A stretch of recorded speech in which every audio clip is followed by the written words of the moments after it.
दिया और MD sir को दे दो। ये इसमें वो ये टैक्स लगा दो जैसे लगा।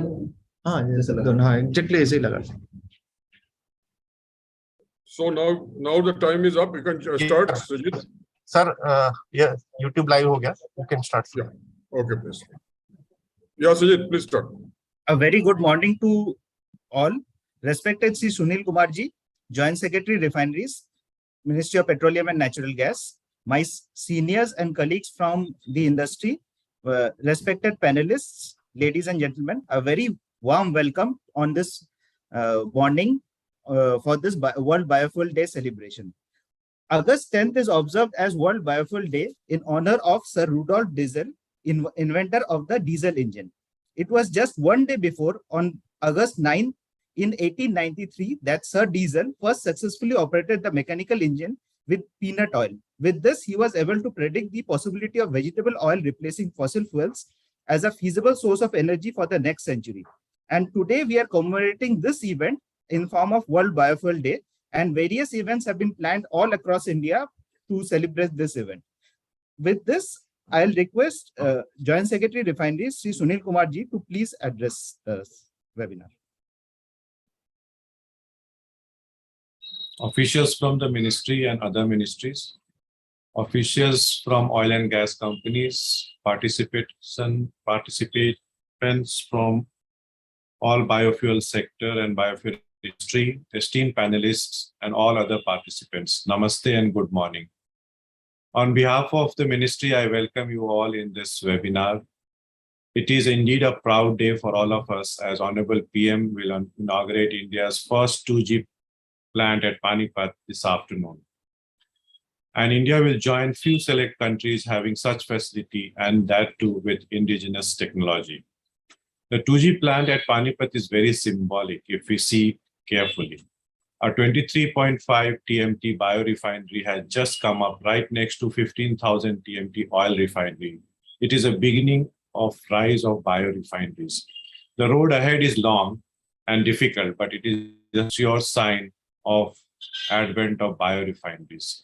This is also a harbinger of energy transition.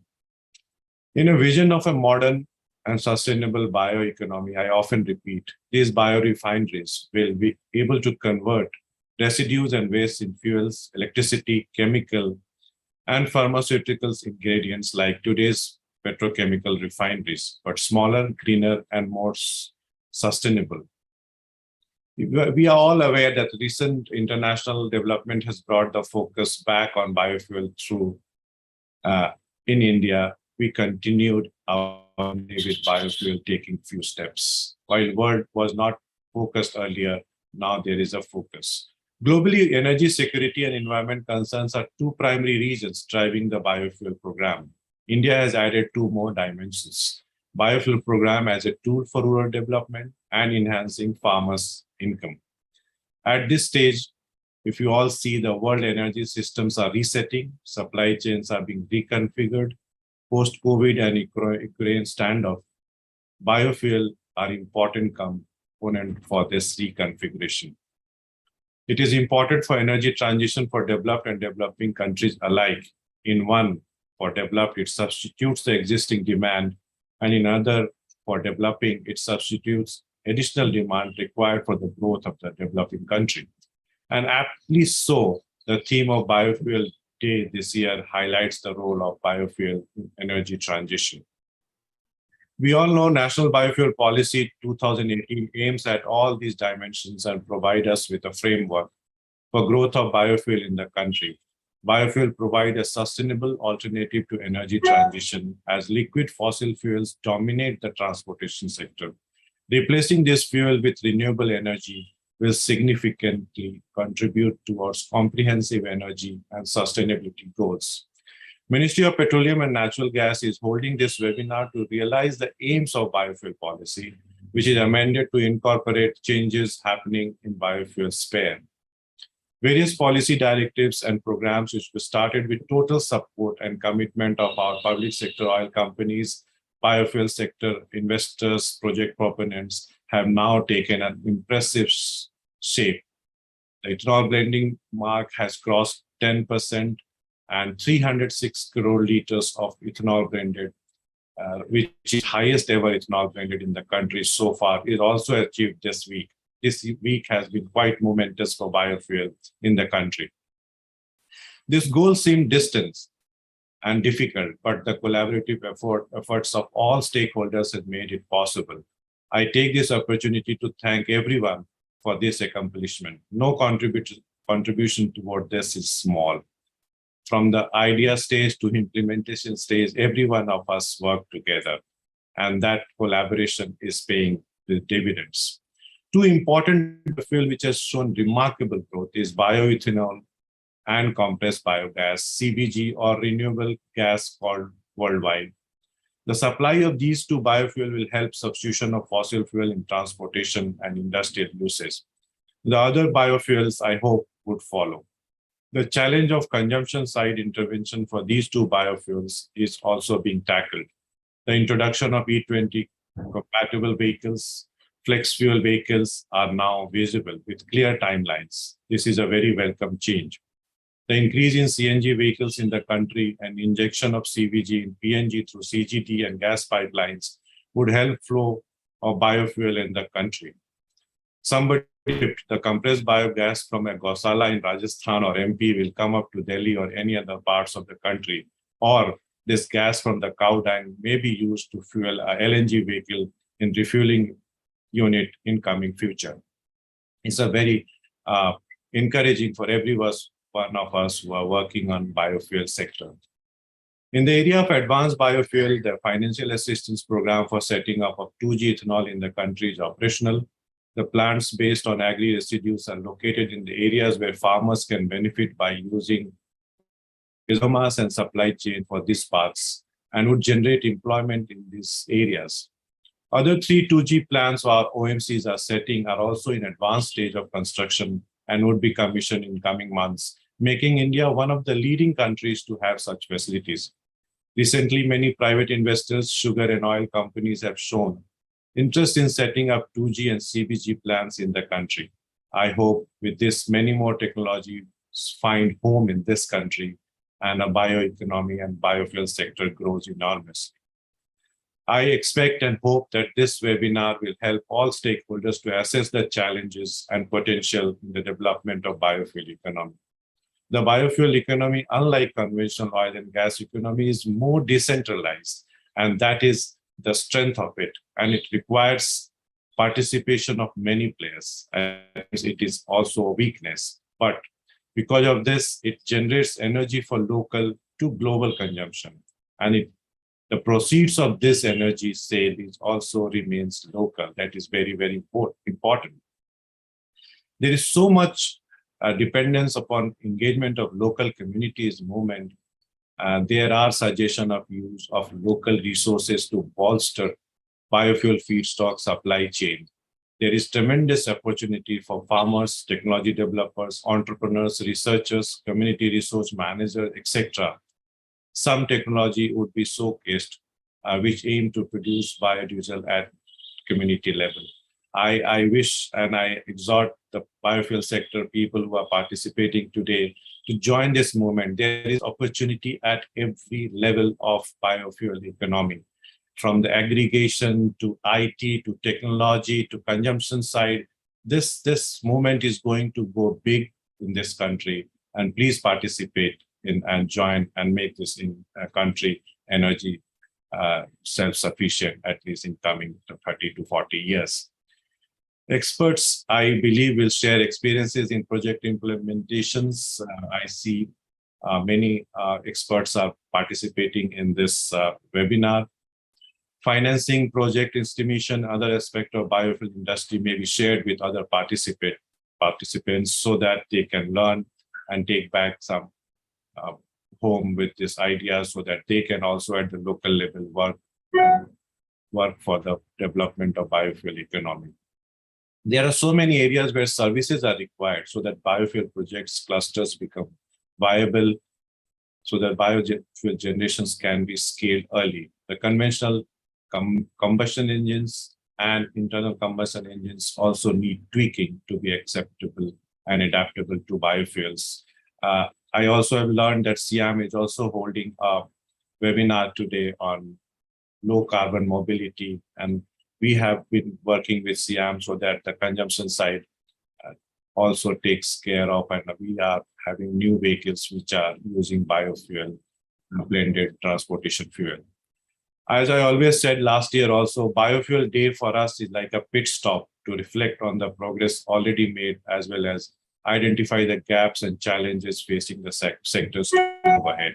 In this year's pit stop, one can look back and be confident that we have crossed the intermediate goal of 10% ethanol blending and eagerly wait completion of biofuel projects and introduction of flex fuel and higher blend compatible vehicles next year, so that we reach our milestone of higher biofuel usage in the country.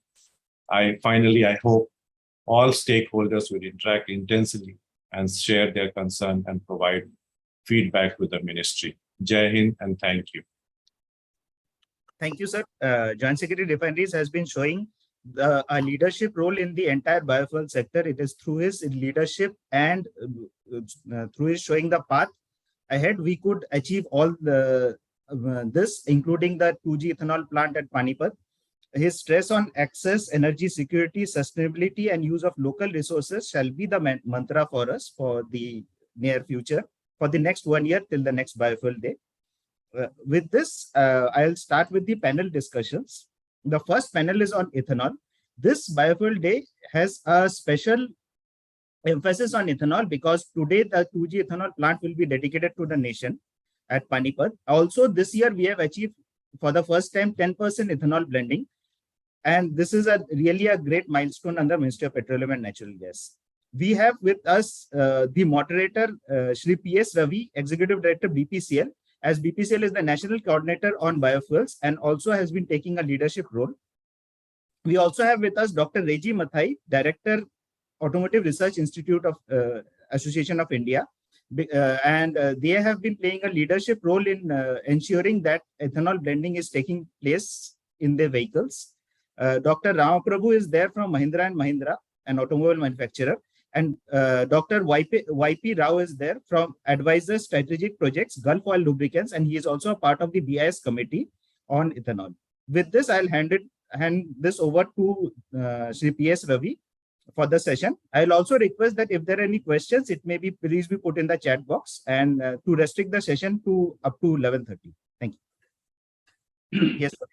Thank you, and good morning, everybody, and welcome to this panel discussions on a very important topic, which is ethanol moving towards higher blends and what is going to be the way forward. I think the eminent panel members have been already introduced, so that makes my life that much more easier. So I'll straight away come to the subject of today. As we all know, India is the third largest energy consuming country in the world. And our form of energy is predominantly oil. And we all know that to a very large extent, we are dependent on imports, because of which massive outflow of foreign currency happens. Apart from the economic effects on our economy, there are also associated concerns related to the health hazards these emissions pose. Given this scenario, thanks to Government of India, Ministry of Petroleum and Natural Gas, clear focus and sustained efforts were put in towards introduction of biofuels, particularly in the form of domestically produced ethanol as an alternate fuel to the petroleum products. This use of ethanol, domestically produced ethanol, apart from the economic benefits, it also leads to improvement in environment. It also helps increasing the farmer's income. It also helps in the form of waste to wealth generation and the other associated benefits. Just to give a brief numbers, just to give a few numbers. In 2014-15, Ethanol procured and blended in petrol was about just less than 70 crore liters, which was amounting to about roughly 4,000 crore. It has grown leaps and bounds. In fact, it has grown more than 5 times, and today it is roughly about 400 to 450 crore liters this year, which we are going to blend, and the value of this is roughly about 30,000 crore. So we can imagine the contribution ethanol blending has made to the economy of the country as well as to the farmers. A lot of work in this period has been done, particularly the last couple of years, thanks to Ministry of Petroleum and Natural Gas. A lot of interventions were made from the ministry side. Interventions in the form of pricing of ethanol, in the form of diversifying the feedstocks which can be used for producing ethanol from locally available feedstocks. Then amendment of the IDR Act, which basically facilitated movement of ethanol across the country, because the basic premise is that ethanol blended petrol, that is 10% ethanol blended petrol is available across the country. I'm happy to share with you that now ethanol blended petrol is available at every nook and corner of our country. And other interventions from the ministry also included to facilitate setting up new projects to produce ethanol. Inter-subvention scheme was introduced. The big decision which was taken by the ministry has been advancing of 20% blended petrol from 2030 to 2025. From the oil company side, to support this particular thing, we have taken steps in the form of ease in procurement as well as in payment to the ethanol manufacturers. We have tied up with 130 new entrepreneurs to set up 130 new plants with a capacity addition of roughly around 700 to 800 crore liters. Existing, we are procuring about 450, so that would take it to around 1,250 crore liters in the next couple of years. Whereas the requirement for 20% ethanol blend, if all vehicles get converted, would be just around 1,000 to 1,100. So a lot of work has been done to fix the supply side issues. So now I would like to take this opportunity to elicit their expert opinions and views from my fellow panel members. So first, I would like to go to Dr. Y.P. Rao.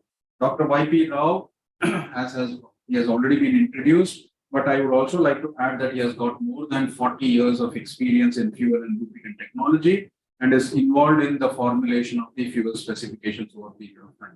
Dr. Y.P. Rao, can you guide us? Can you educate us more on how gasoline and ethanol blended gasoline specifications have evolved over the last decades in India? Thank you, Ravi, for the kind introduction, and good morning, everybody. As you are aware that we started in India in a small way in the emission norms in 1991 and 92 by announcing the mass emission norms for petrol and diesel vehicles respectively.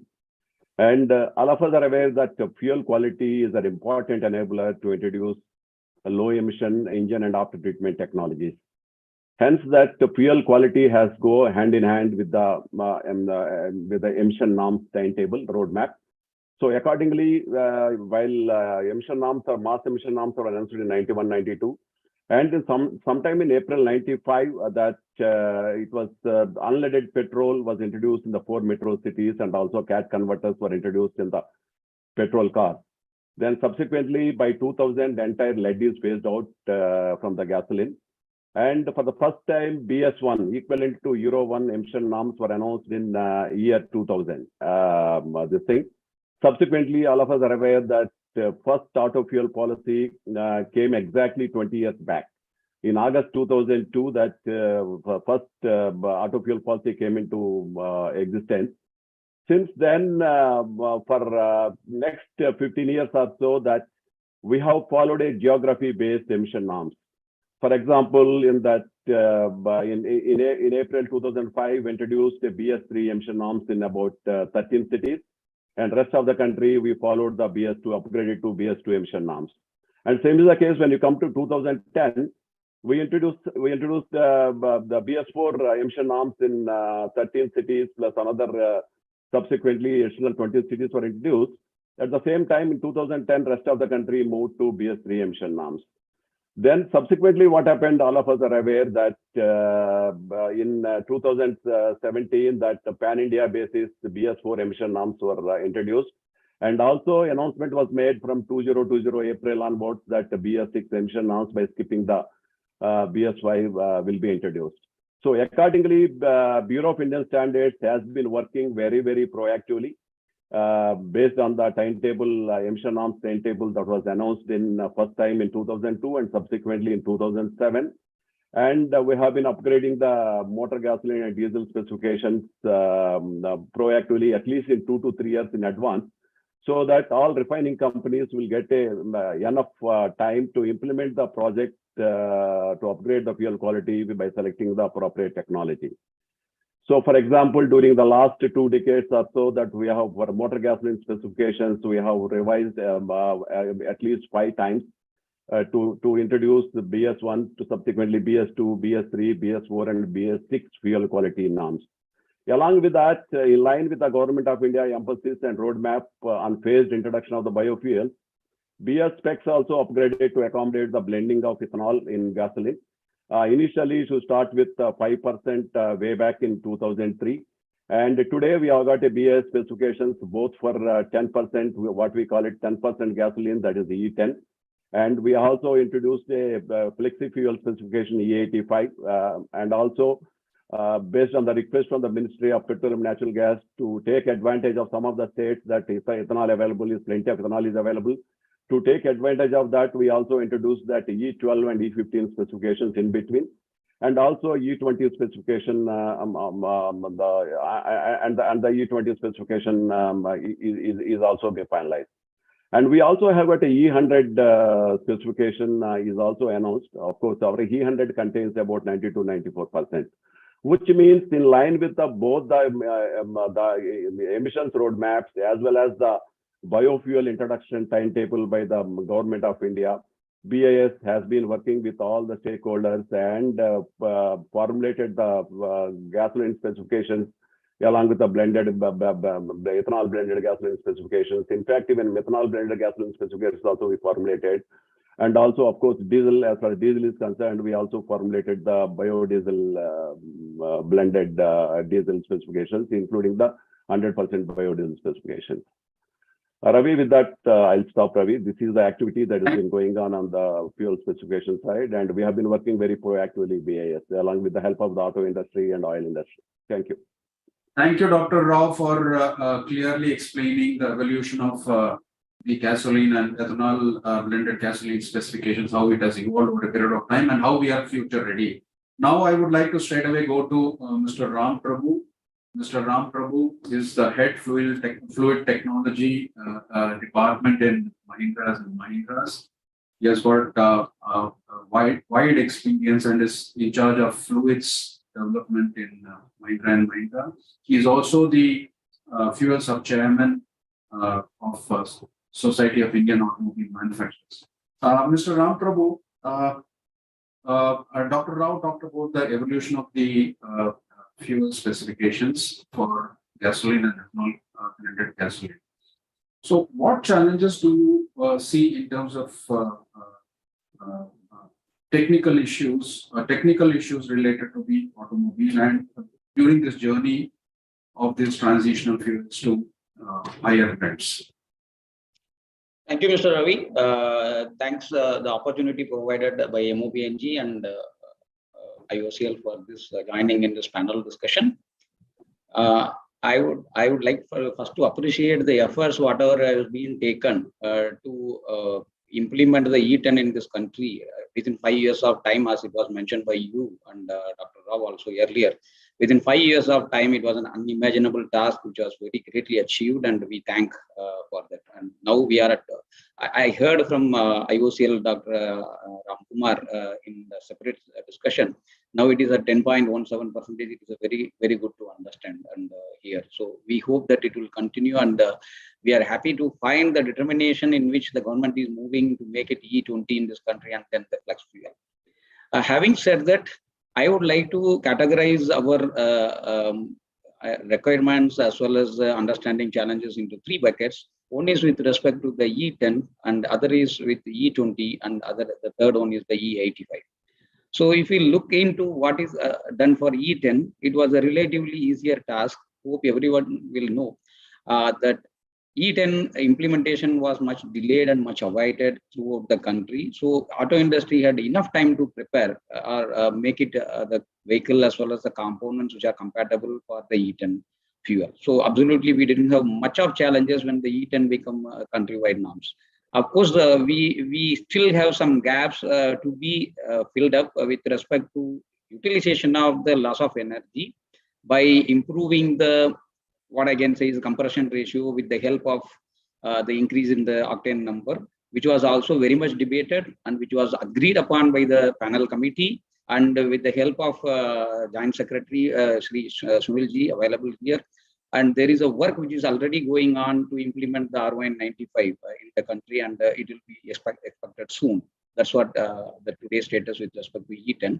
And if you look into that, industry has also embraced to accommodate the higher leniency in the blending, say from 9% to 11% to support the oil manufacturing companies. That was also accommodated with the increase in oxygen content level in the fuel also. This was a joint study done and very well technically documented, and it has been achieved. So this is about the E10, where we are. And about E20, as there is a requirement put forward, clear roadmap available for the implementation as well as the countrywide implementation. So auto industry is gearing up with respect to the manufacturing of vehicle and making the vehicle design as well as the components which are compatible for the E20 fuel. There is no doubt into it, and we are very much online with the requirement and the timeline. So we have some certain challenges with respect to the older vehicles. There is a study, it's a combined study, it's a joint study which has been done along with the ARA and the oil manufacturing companies. Probably the next panelist, Dr. Reggie, would brief it better and what is the status of it. And we are working to find out whether the E20 can be used in the older vehicles, vintage vehicles, especially BS3, BS4 level vehicles. So the intention is very clear. As Sri Sunilji mentioned, there is a collaboration which is being planned, and we are executing that to ensure the end customer is no way affected, and it is not creating any negative sentiment to the customer to get into the higher blend of ethanol. When it comes to the E85, there is a very good amount of our exhaustive work need to be done. Definitely, there is a clear roadmap, and SIAM has also mentioned in earlier discussions, as well as we have submitted our white paper also to the various ministries. So we are very clear, and there are a lot of work need to be done with respect to the hardware and software, both the things in the vehicles. So very good amount of hardware changes are expected, starting from the heating aids, fuel system changes, and engine management system, component changes. All those things are required, and we will start the work once the E20 work is done by this April 2023. Then it will be done in parallel, and maybe there is a plan. Auto industry will go for a phase-wise implementation of flex fuel vehicle as guided by the government and accepted as per the roadmap. This is what the information about the 3 different categories of the ethanol blended fuels. And yes, we have some challenges. Going forward, we can discuss in the next points. Thank you, sir. Thank you, Mr. Ram Prabhu. I think it was very comforting to hear from you that though there was sufficient time for the automobile industry to gear up for implementation of E10, and despite this time for E20, the time available is short, but then you have already done a lot of enough groundwork, and you are ready for this E20 implementation from the manufacturer side. And it is also heartening to note that a lot of work is being done, and focus is there on how to make the existing vehicles also adopt to E20. I think that's certainly great news, and your outlook towards the flexi fuel vehicles is also comforting that, I mean, I think the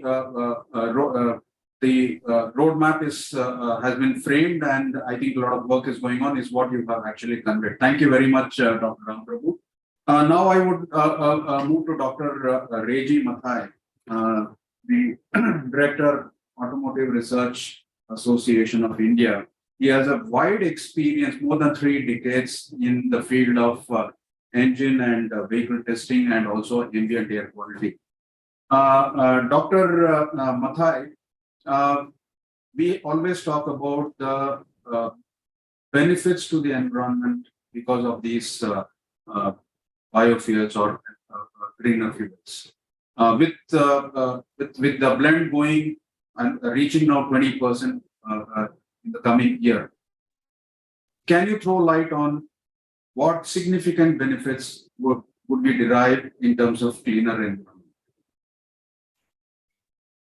Yeah, thank you for this opportunity. I think this is a great platform where the World Biofuel Day, when we celebrate, and the steps India is being taken on a continued basis, on a systematic way, to introduce the environmentally friendly fuels.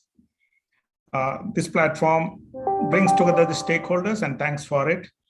Speaking on that, I will just take from where Mr. YP Rao was speaking on how the regulations were put into place. So what the country also did at that point of time was to understand how these regulations are going to make an impact, or are they making the right impact.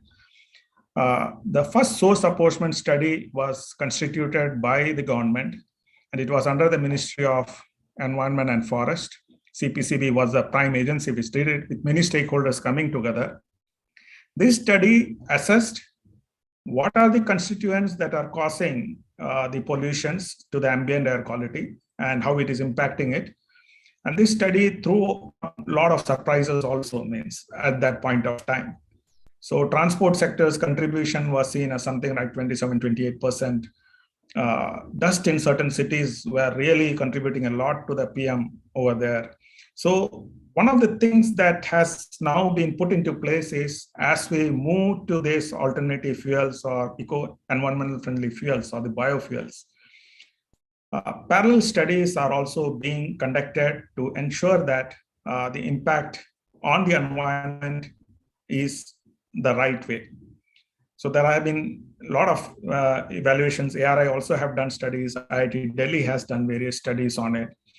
So systematically, the fuel regulations also brought in the sulfur reduction, which has paved a big way in contributing to the reduction of the PM. And now, on a way, we have been seeing the pathway for introduction of ethanol blending in gasoline. Not only it meets our self-sustainable requirements, goals, sort of a thing, but beyond that, we are also moving towards a regime where the total greenhouse gas emissions can be reduced. So these steps on a continued basis are required and is a must for us, and we have been doing it. Along with it, as Mr. Ramprabhu was mentioning, there is a systematic study being done to see how the future fuels or the E20 that is going to be implemented is going to impact the existing vehicle park. This study not only looks into the performance aspects, because it has to some commitments vehicle manufacturers have made to the government, saying that the BS6 will do this many kilometers without the catalytic converters, the catalytic converters performing as such. And when the fuel changes, the fuel is a very key ingredient when it changes. So the challenge starts coming in how the vehicle is going to respond. So these studies are going on in a very systematic manner, where the material compatibility, the performance studies, particularly on not only on the emissions, the fuel economy, the evaporative emissions are being done. So we believe that at the end of this year, by the end of the year, the middle of next year, we will be having the results in place, which very clearly shows that currently the initial studies gives us a direction. Is a performance-wise, yes, these fuels are okay with us. We can take on, we can go ahead. And as the dedicated vehicles will come in, this will be much more rewarding for us in the coming days. And as we look ahead, the ambient air quality studies needs to be continuously done to see these introductions. There's a lot of money going into green fuel quality and the fuel upgrade and the new 2G ethanol and all those. So are they really making the right impact to the ambient air quality is one area that we will be continuously assessing and will continuously be reporting so that we move ahead on the path of the renewables. That's all from my side as of now.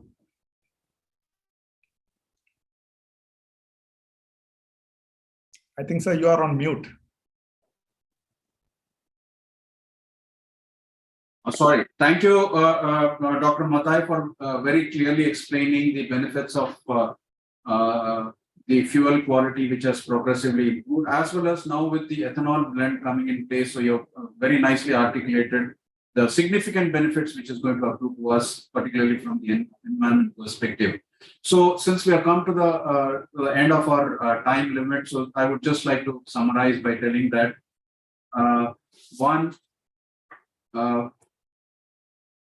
higher blends of ethanol in gasoline is only going to increase the environment. Number two, it is going to benefit the Indian economy in a very big way. Number three, from the supply side, work has already been done in a big way. New plants are coming up, and we are future ready. That 20% blend and even beyond would be from supply side. The oil industry is ready to meet the requirement. Number four, from the demand side, as Mr. Ramprabhu has very clearly articulated, the automobile industry is working on coming out with E20 vehicles very shortly and flexi fuel vehicles much sooner. And even work is happening on how existing vehicles can handle higher blends, that is E20 and above. So with this, thanks to all the co-panelists for giving their expert opinion on all the three issues. Thank you very much, and we end this panel discussion here. Thank you. Thank you. Thank you to all the panelists for a very enlightening session. There are a few questions in the chat box. I'll read if the panelists can. Yes, I have read these questions. Particularly, there are something related to, CBG, and then there are something related to ethanol. So as far as ethanol procurement is concerned, so we have a website called Ethanol India website, which can be accessed, or else they can get in touch with me or with any of our oil industry colleagues. We will clearly help you out in terms of how you can participate in and supply ethanol to us. It's a very simple and very easy procedure. As far as CBG is concerned, yes, the oil industry regularly every month comes out with expression of interest, eliciting response from potential new CBG plants. We do give the buyback assurance. Thank you, sir. With this, we'll move on to the session on sustainable alternative towards affordable transportation, SATAT, and compressed biogas. Compressed biogas in this Biofuels Day also has taken a major role with 37 plants supplying compressed biogas to 51 retail outlets, and more than 10,000. We are reaching the magic figure of 10,000 tons of CBG sales. So with us, we have some eminent panelists on compressed biogas. We have Sri Shantanu Gupta, Executive Director, Indian Oil, as the moderator. Indian Oil has been the industry coordinator in the CBG sector, and so we have Mr. Shantanu Gupta, who is very much aware, and he has been driving all the policies in the CBG sector. We have Sri Devashish Bhattacharya, ED, Indian Oil R&D, and Indian Oil R&D Center has been the forefront in developing new technologies and inoculums for enhancing of CBG production, as well as developing inoculums for enriching manure. We have Sri Pravir Agarwal, CGM Marketing, GAIL, and GAIL has been in the leadership position in the CBG CGD synchronization scheme. They have developed the scheme and they have made it more and more friendly towards so that increasing now we have 12 CGDs where CBG is being synchronized. We also have Sri Guinea Zacharias, AGM SME, State Bank of India. State Bank of India was the first bank, the partner bank for Sadat scheme, and with them we have developed all the commercial agreements and all the standard documents. So he will be explaining the financing of the Sadat scheme. With this, I hand it over to Sri Shantanu Gupta, Executive Director, Indian Oil, who's the moderator for the session. Sir, please.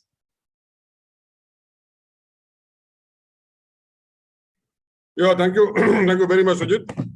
Respected Joint Secretary Refinery, Mr. Sunil Kumar sir, and all the eminent speakers and the persons who are connected over this webinar across the country. And it's a really pleasure to welcome you in this session and also to wish you a very happy World Biofuel Day. As Joint Secretary Refinery has already told and very nicely explained the importance of biofuel in the country and also the efforts being taken by the industry. And today is a very auspicious day. We are waiting for Prime Minister to inaugurate and dedicate our 2G plant at Panipat. So we are all here to witness that momentous occasion. So now today's discussion on Satat is a very important part of the biofuel movement in the country. I should say this is going to be a game changer in the future. The ethanol is going in a very, very strong path. And we remember when we were involved in the ethanol journey from the very beginning, we started 20 years back in 2002, now 2022, now we are at 10%. Now this Satat has started from 2018. So, but definitely we'll be taking less time to achieve 10 to 20% blending in natural gas, or if it is a direct blending, it will be an independent selling because it's a standalone product. It can be sold direct replacement of CNG. And so that's the way the market is developing. There are a few challenges. Major challenge which we came across is some biomass aggregations, collections, and storage. Because as we know, the parallel burning, which takes place every year in the agrarian states in the country, but that is for a period of 40 days, 35 to 40 days. Within that period, if you can scientifically collect and keep it stored for a year, then all these plants, whichever is coming, it will have a feedstock available throughout the year, which is becoming a challenge for the banks to extend good credit and the investment loan for the people who are interested here. Another challenge, major challenge which we have come across is the marketing of fermented organic manure. You know, the CBG produced, if it is 1 ton from a plant, it produces around 4 tons of organic manure. So evacuation of organic manure properly with the remunerated price is very important to survival of these plants. So here, if you see, government is very focused and they have taken a very good decisions, and very shortly we'll be getting some mandate from Fertilizer Ministry so that the chemical fertilizer companies, they take the organic fertilizers which is being produced by CBG plants, and this is being sold through their retail channel. Because as we presented the case from Ministry of Petroleum, every individual we expect that to create a retail chain for supplying this FOM is a big challenge, which is not going to happen because it's a distributed models on a small capacity, mid capacity, like 5 ton per day. Some people will be producing maybe 10 ton per day, maybe 15 ton per day. But the large capacity, 100 ton and 150 ton per day, which will not be possible because it's a rural model. Basically, it's a rural-based model, except for the city-based with using the municipal solid waste. And another issue is very important is the press mart. All the sugar mills friends who are here, they are taken a very active part in the ethanol journey. I appeal from this forum to you that you also join the journey for compressed biogas Satat, because you have press mart, you have a challenge of press mart disposal, and that is going to give a big solution and big impetus and push in the whole Satat movement. So with this background, government has taken very strong enablers with this priority sector lending, then getting the price revised. It is the price now indexed to CNG price, and minimum price has been already raised from 46 to 54 rupees per kg. And the business model is becoming viable. And we appeal to all the banks and financial institutes to extend their credit lines to the private entrepreneurs who have shown interest and passion to join their hands for the new journey for making the country green and energy independent in line with our Honorable Prime Minister's vision for the country. So I take the privilege to welcome Mr. Devashish Bhattacharya, who is a very eminent scientist and Executive Director in R&D in Indian Oil, and he is working tirelessly for development of technology. So Devashish sir, forum is up to you now. You can speak and start. Thank you. Thank you. Yeah, thank you so much for being me in this panel, and greetings to all of you on the occasion of World Biofuel Day. So I thought that it would be more appropriate for me to speak about the technology, and for that I am taking the help of presentation. So I am sharing a screen for making my presentation, and I will be going very briefly to so the compressed biogas biofuels towards that. As we all know that there is a climate change problem and all over the world, and the attention is being drawn. And recently, India has announced that it will be reaching to the net zero situation by 2070. When you talk about net zero, what essentially it means that we need to decarbonize our fuel or our energy basket gradually so that we can reach that goal by the year of 2070. Now, if you look at the energy basket of India, that we have a very significant amount of coal. So it makes sense that if we can replace the part of the coal by gas, then automatically the decarbonization happens. Now let us look at in this slide that the production and consumption of natural gas, we are importing significant quantity of LNG, and that import is gradually increasing, whereas our domestic production is reducing. So it makes sense that if we can produce some components equivalent to natural gas, that too from a feedstock which is a non-fossil fuel based, then that will be a significant step towards the journey to net zero. Now, this slide shows the specification of CBG and CNG, and you can see that it is meeting. In fact, the CBG produced from the biomethanation plant, the methane content is about more than 95%. So therefore, we can categorize that CBG as a premium CNG, which can easily be used as an automotive fuel. Now, coming to the Cbg production, I think this is known to all of us that there is an anaerobic digestion process which produces a gas combining methane, CO2, and H2S. Then you separate, you get the methane, and you compress it, you get it. The problem is that then we come to the Shatat scheme. It was launched in 2018. The target was 5,000 plants, 15 MMT Cbg. But it is important to note that, as Mr. Shantanu Gupta pointed out, that we cannot ignore the biomanure. It should not be considered as a waste. We need to have valorize the value from this biomanure because India is an agricultural-based economy still today. So therefore, a lot of potential exists to have a organic farming in our country, and that will really add value to our CBG manufacturing process, and it makes it more viable. Now, this is the typical diagram of that CBG, and I'm not going into details, but what I want to emphasize that in this, the valorization of biomanure, there is one is solid, another is liquid, and the feedstock flexibility. Because whatever feedstock you talk about, around the year, its availability and its quality is an issue. And therefore, there will be a lot of biomethanation plants which will not be able to produce the yields of gas as per its design value because of this issue. So we need to address in a particularly large scale unit, we need to address this in a very holistic manner, the feedstock variability, and then focus on how do I valorize the value of the biomass. So it is good that it is mentioned that the specification of fermented organic manure and liquid fermented organic manure, this has been included under that gadget notifications. And these are the specifications. So when you put a biomethanation plant, we must ensure that we are able to meet this specification so that we can sell this byproducts as a value-added product in the market.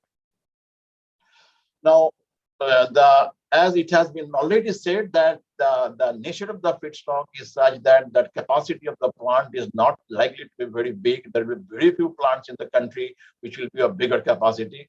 In the smaller capacity unit, it is very, very challenging that some of the issues which I have listed it, that usually it is the reactor volume is quite large because there is a huge residence time, hydraulic residence time, and low methane content in raw biogas, and that increases the purification cost, the low yield of biogas. There is a large footprint of the plant, and normally the inoculum is naturally grown in the system. There is no defined inoculum for the process, which slows down the process.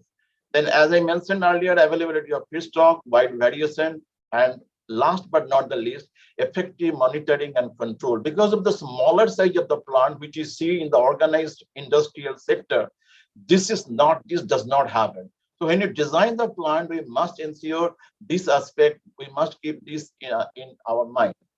So with this all background, Indian Oil has been working quite extensively that how to make biomethanation plant commercially viable so that our country gets benefit out of that. And we have been working, we have been focusing that feedstock variation, feed specific yield optimization, capex reduction, low cost biogas purification, and enrichment of biomanure. Today, we have completed the cycle. Our trial for low cost biogas purification and enrichment of manures is already on.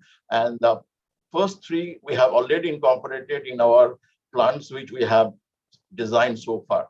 So we have seen that segregated like that as far as process configuration is concerned, non-cellulosic feed and cellulose feed. Cellulose feed is essentially paddy straw and all the agricultural waste, and non-cellulosic feed is that press mud and cattle dung. So there are occasions, depending on the feed stock, we decide that whether the unit to be designed in a single stage or two stage. Two stage, when you design, the yield gets maximized, but capex also increases. So we do a financial analysis to decide that whether we should go for a single stage or two stage. For smaller scale pilot, smaller scale plant, we always consider single stage because their capex will be an issue. So this is that single stage is conventional, that you have spreading, extruding, feed slurry preparation, then digestion, solid liquid separation, liquid recycle. Here we are getting that bioslurry, liquid manure, and solid manure. And two stage, what we are doing that shredding, feed slurry preparation, and digester. After digester, we need to neutralize the media to achieve certain pH. After that, there is solid liquid separation. And there is a second stage digester, which is purely liquid. There is a solid content is very barely minimum. Now, by doing this, we extract more from the feed, and therefore our yield of gas increases, and it makes sense for large-scale pilot plant that you go for two-stage operation. So we do a financial analysis, and based on the feedstock, we take a decision whether to offer a single stage and two-stage. Some of the important benefits which there in IOCL technologies is the higher methane content in raw biogas. When it is there, essentially it reduces the purification cost, higher gas yield. Our HRT is much lower than the conventional technologies. It is a 10 days for two-stage and 24 days for a single stage. And our footprint is also quite low, and we have been very, very careful to focus on reduction on capex and opex. These are some of the typical yields which we can achieve based on our technology. If you look at the data, whoever is familiar with the yield of other processes, you can see that in general, this yield is in the higher side. But because of that feedstock variability, it becomes an issue. But we are saying that the minimum of this we are able to achieve always. Towards the maximum, it depends on the feedstock quality and process parameter optimization in a given plant. So for demonstration, we have set up a biomethanation plant at Faridabad itself, which is still in operation. Thereafter, we have included the inoculum that we have a specially proprietary inoculum, which we have tested in two plants. One is 5-TPD plant in Varanasi, and another is in Namakal, and we have got good result. From there, we have we have proceeded to the large scale plant in commercial scale. So in a nutshell, our technology, we use a process optimization based feedstock composition and specification. We used a proprietary inoculant, which essentially gives the higher biogas yield and as well as higher methane content in biogas. We have the capacity to provide the basic design engineering package. We will be also supplying the bioexceed for the plant, at least for the first 2 years of operation. We'll be providing the technical support during the project cycle. And it is important to note here that as I have been talking, there is a lot of variation in the process conditions and the feedstock. So we have come out with a technology which is called Cbg booster. When you include in the system, it essentially reduces the effect of variation. So we find that this is very good in process like biomethanation.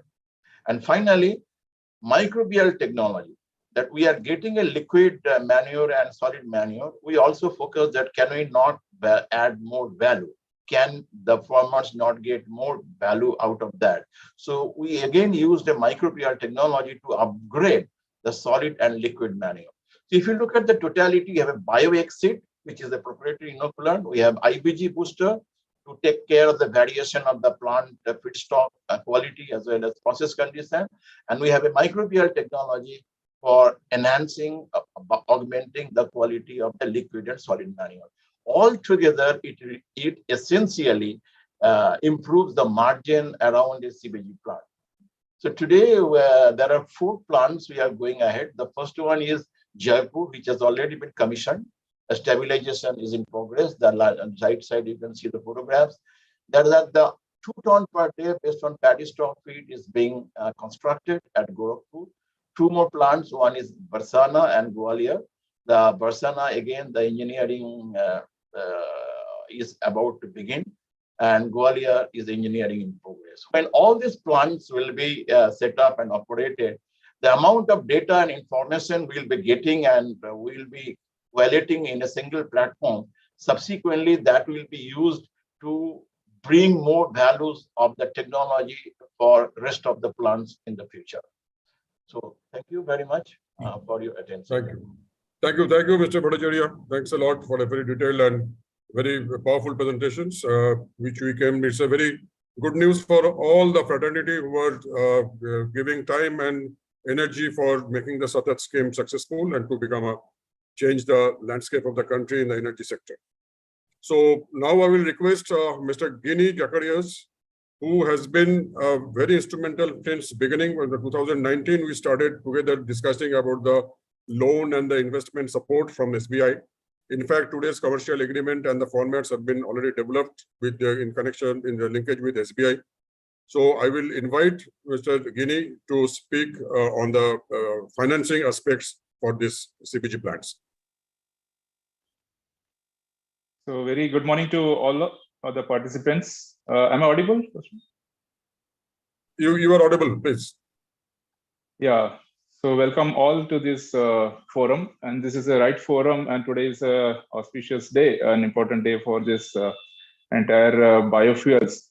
And the first session was on ethanol, and similar to ethanol, actually we would like CBG also to take off in a big way. And the CBG compressed biogas SATAT scheme specifically aimed at setting up of 5,000 CBG plants by 2024.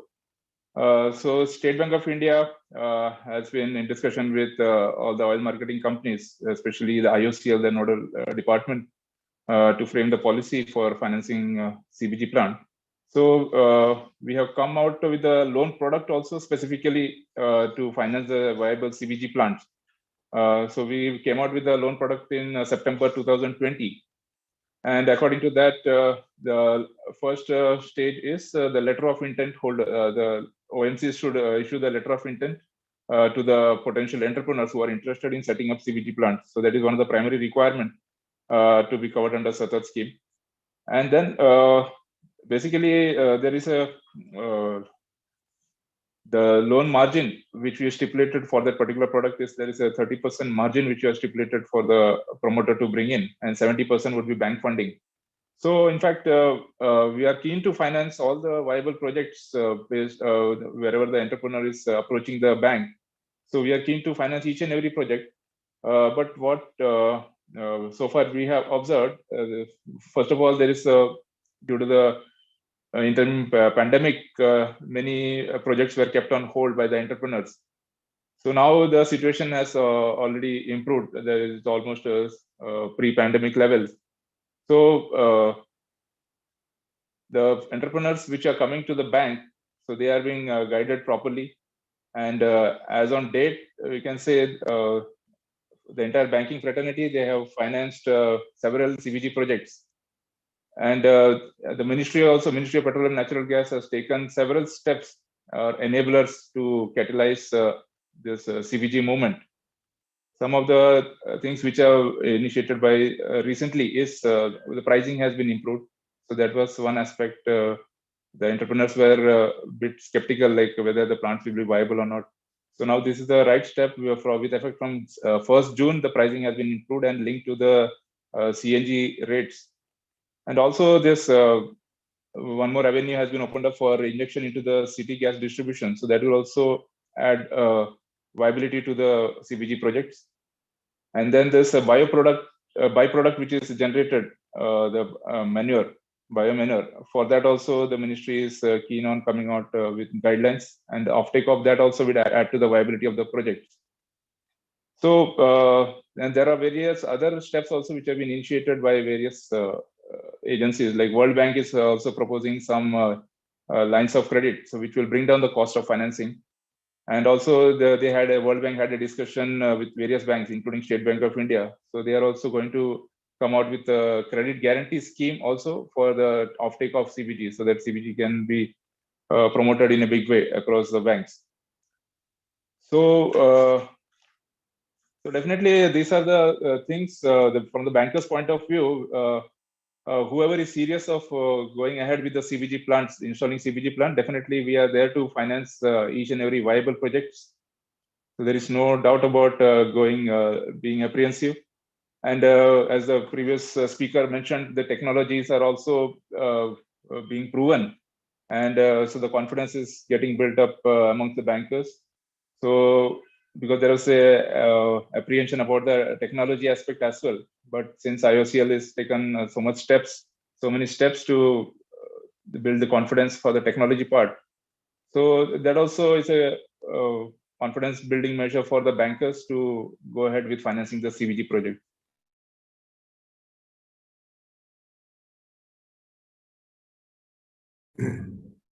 Yes, Mr. Guinea. Okay, thank you very much.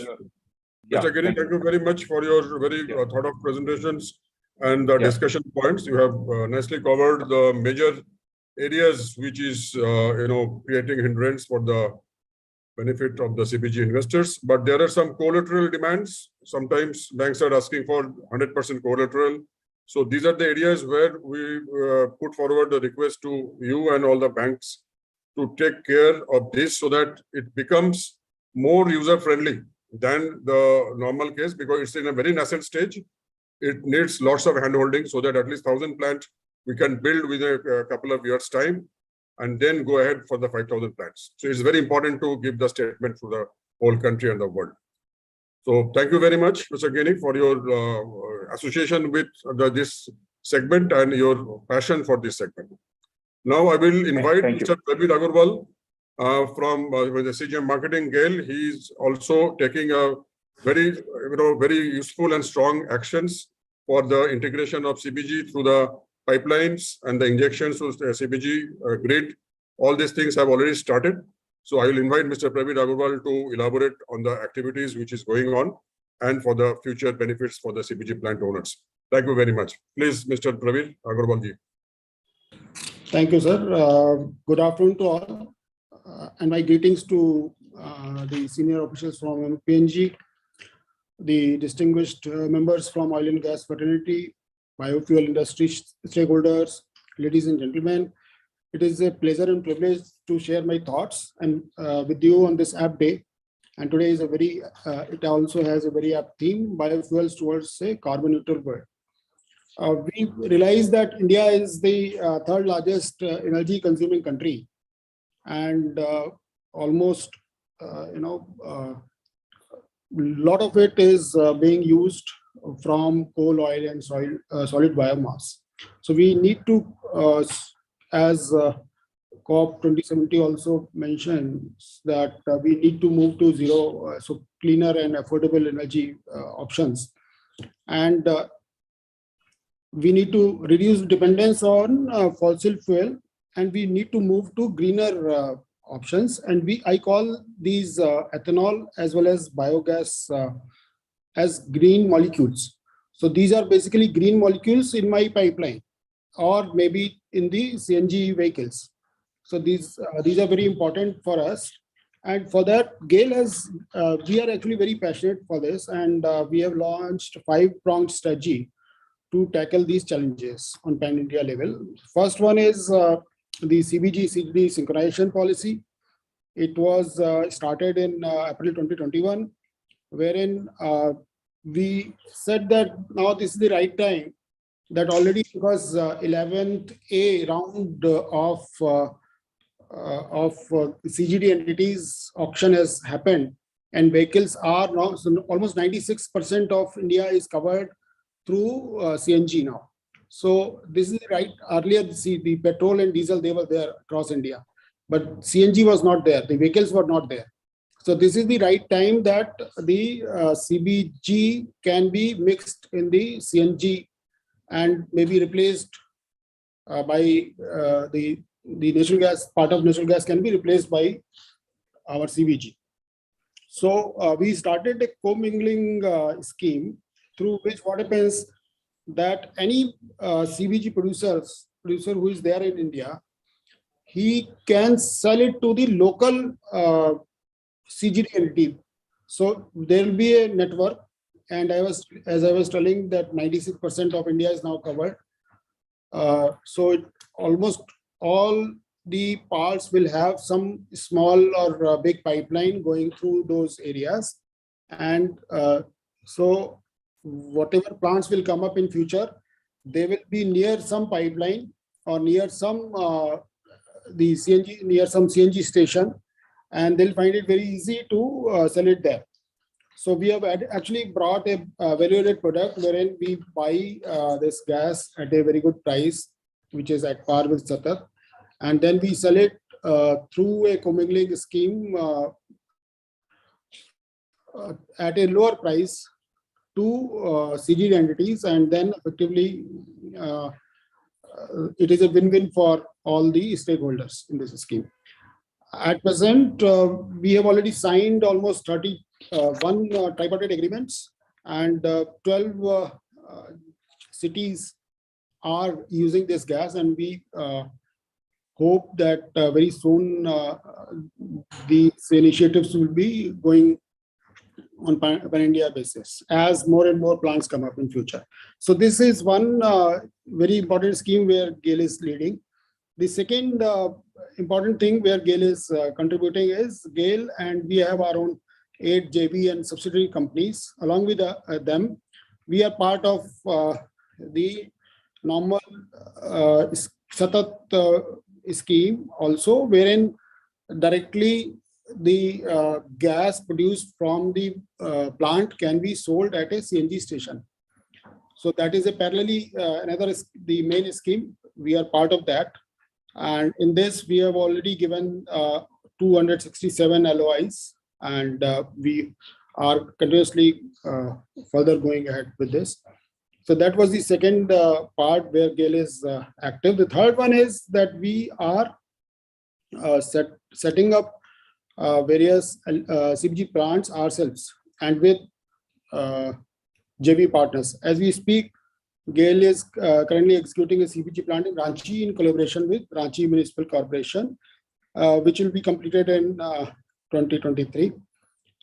So this is the third line of approach where we are trying to set up various plants ourselves, or with JVs, or with new JVs we are trying to form.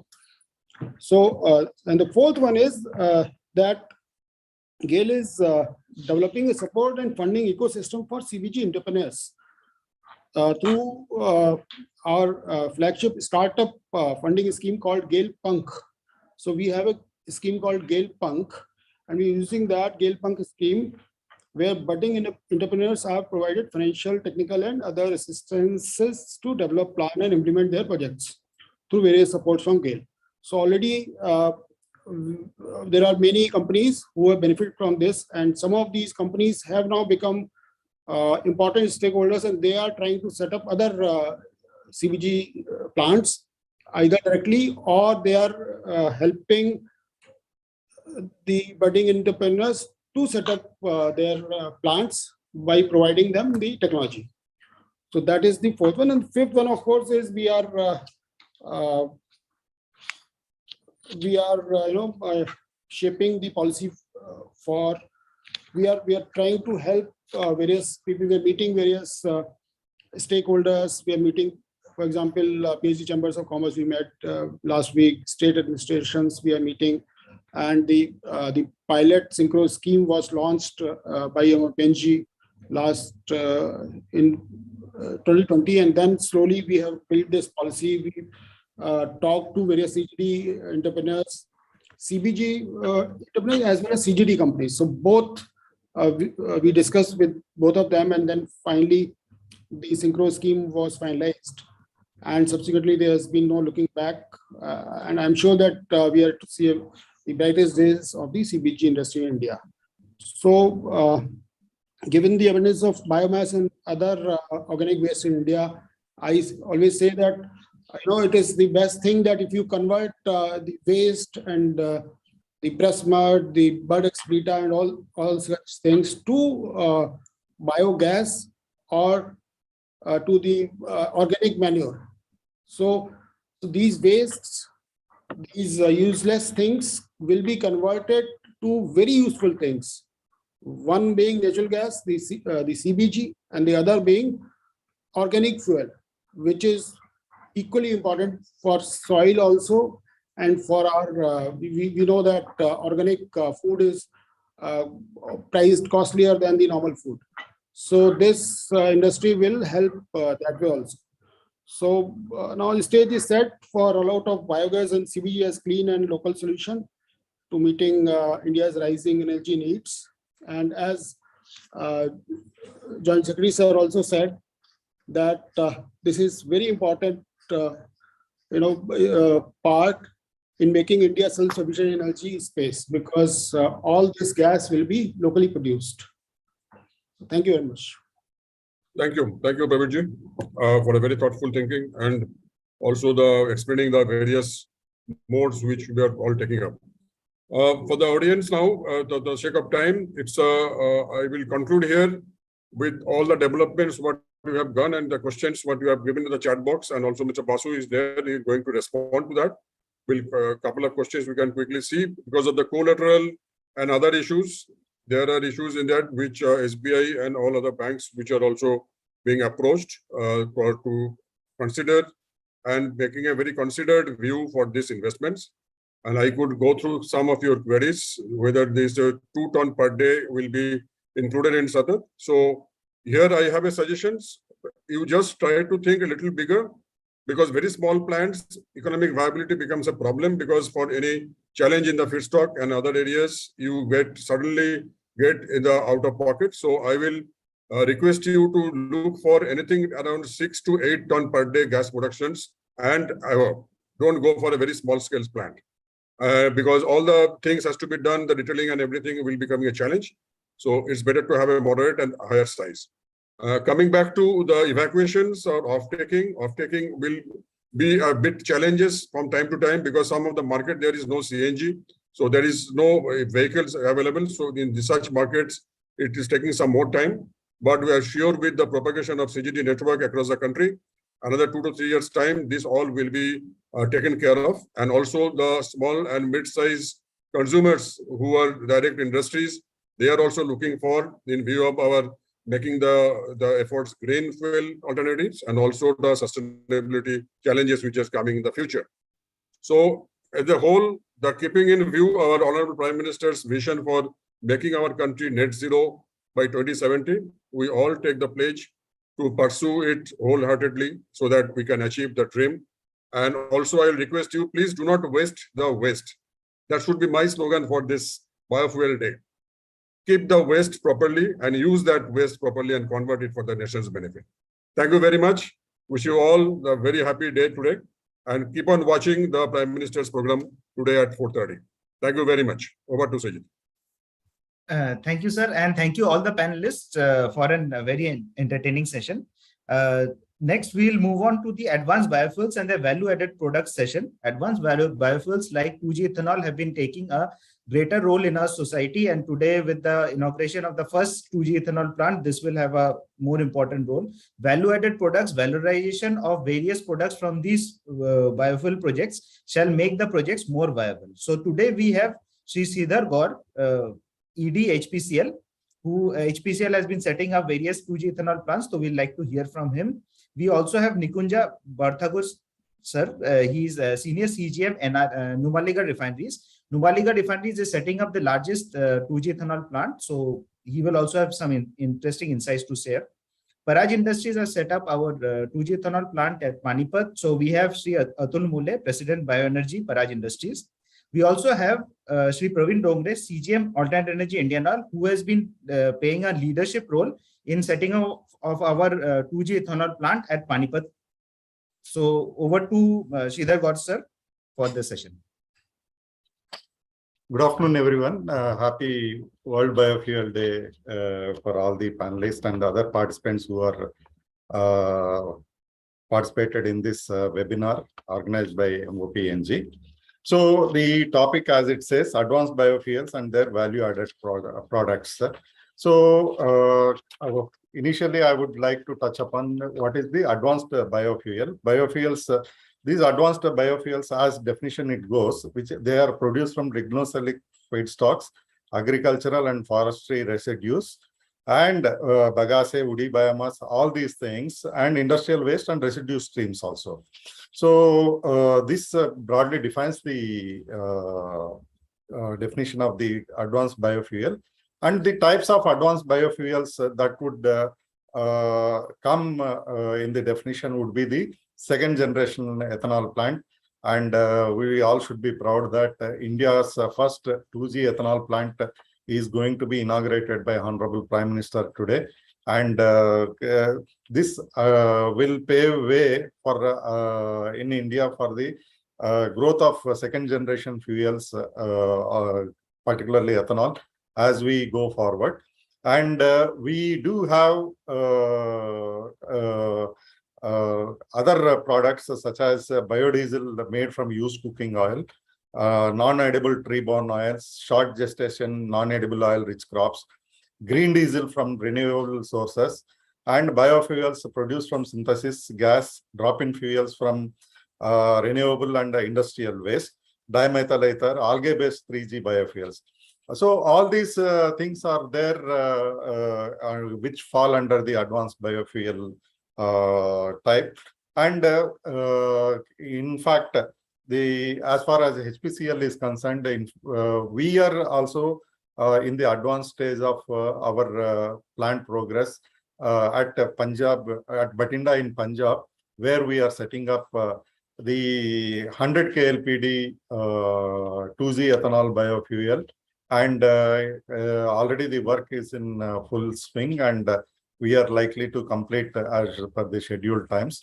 And but however, going forward, we also need to see, apart from the 2G ethanol, the other areas where we can get the products. Like we did. We are having discussions with Tamil Nadu Agricultural University. We had done some experimentation earlier with the biodiesel from algae. So this process requires a lot of space in terms of the biodiesel algae growth. But the technology, once the algae oil is taken out, it would be the same process with some minor modifications which we need to do.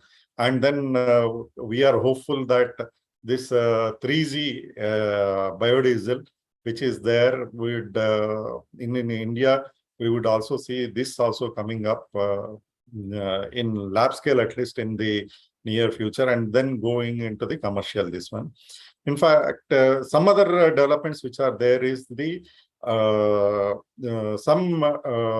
in fact, some experiments had been done earlier by importing this camelina sattva. Camelina sattva is one of the feedstocks that we can make either the biodiesel or the sustainable aviation fuel. And we do have a plant elsewhere in other parts of world where they have set up, or where the work is in progress for setting up of a sustainable aviation fuel plant based on the camelina sattva. So without limiting ourselves to the availability of the feedstocks, I feel that we should overcome this. And the technology providers, we have good technology providers right in India where they can give good solutions also. So with this context, now I would request our fellow panelist, Nikunja Bortakar, to take it forward. Sorry if I spelled it wrongly. No, you have spelled it right, actually. Thank you, Mr. Gott. And respected Joint Secretary Refinery and other esteemed members of the panel and the audience. A very happy Biofuel Day to all of you. I'll just give a brief about the plant, 2G ethanol plant, which we are setting up in Numaligarh in Assam. We are setting up a 185 KLPD 2G biorefinery in Numaligarh. We'll be using bamboo as biomass. We'll be consuming around 500,000 tons of bamboo every year. And the plant is progressing well. Construction is going on well. We have achieved a progress of around 73% till date, and we expect to commission it by end of this FY. Then here I'll start with what respected JSR had said. He talked about challenges and opportunities. I'll talk about opportunities only. Challenges we keep on discussing. Today I'll talk about only opportunities. As we all know, 2G biorefineries use lignocellulosic mass as feed. And any lignocellulosic mass, if you see, it will have a content of cellulose, hemicellulose, and lignin. For economic viability, actually, we need to use all these three components of the lignocellulosic mass. As my friend Shantanu has very rightly said that, okay, let's not waste the waste. So I'm talking about the not wasting the waste. In our plant, actually, we are trying to utilize all these three components. In fact, there's a fourth component also. Actually, bamboo, if you see, it has got four major components. It has got a cellulose around 40%. If I remove the water content, I'm talking about a bone dry bamboo, it will have 40% around cellulose, around 17% of hemicellulose, and 28% lignin, and around 3% of acetyl group material. So my whole concentration will be mostly on this hemicellulose. Actually, hemicellulose opens a huge opportunity to all of us for getting value-added products from 2G biorefineries. Now, hemicellulose, as you know, it's a 5-carbon sugar molecules. In our plant, actually, our technology which we have adopted support valorization of this hemicellulose. We'll be producing around 18 KTPA of furfural out of it. Actually, hemicellulose, if we let's say if we do a dehydrolysis, then we get a furfural. Furfural, because of its because of its molecular it's a green molecule, and it opens a lot of opportunities. Furfural in itself is a very valuated product. If we see, it's Furfural like it's now selling at almost like $2,000 per metric ton.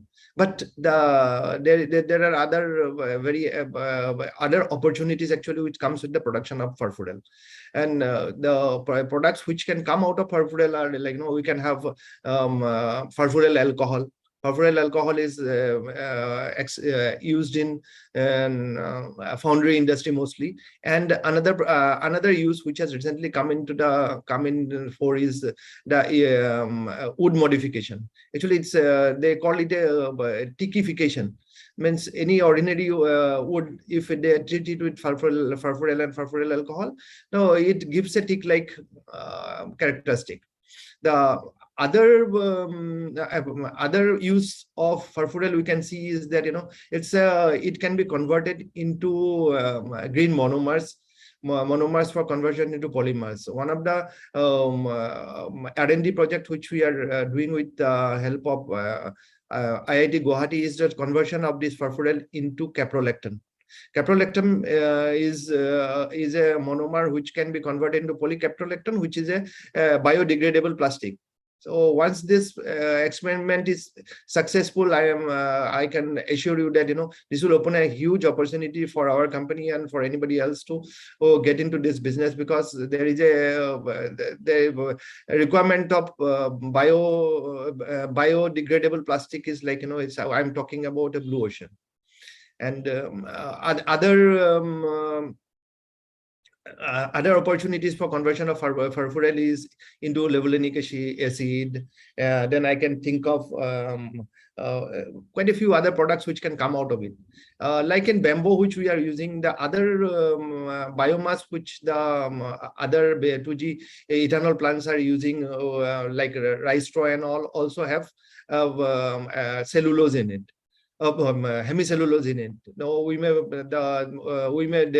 these plants can also find and some use of some way of separating this hemicellulose and converting this into the green value-added molecules.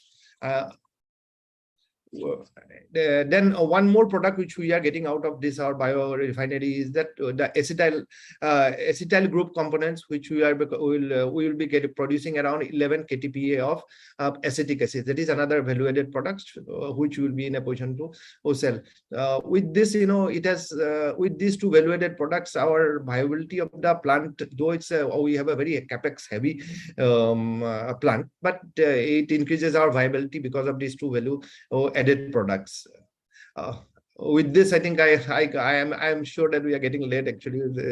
With lack of time, I'll close it at this, and I welcome any question which people can send to me through the chat box.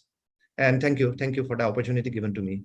Thank you, sir. NRL is the first this one where we see, though it is in the northeastern part, you could find the resources to make the 2G ethanol from the bamboo. So, and you also told about this furfural from which you can make various products. In fact, a biodegradable plastic and the treatment of wood for this. So there is you could find the opportunities and challenges. That is a good thing, which in India we all do.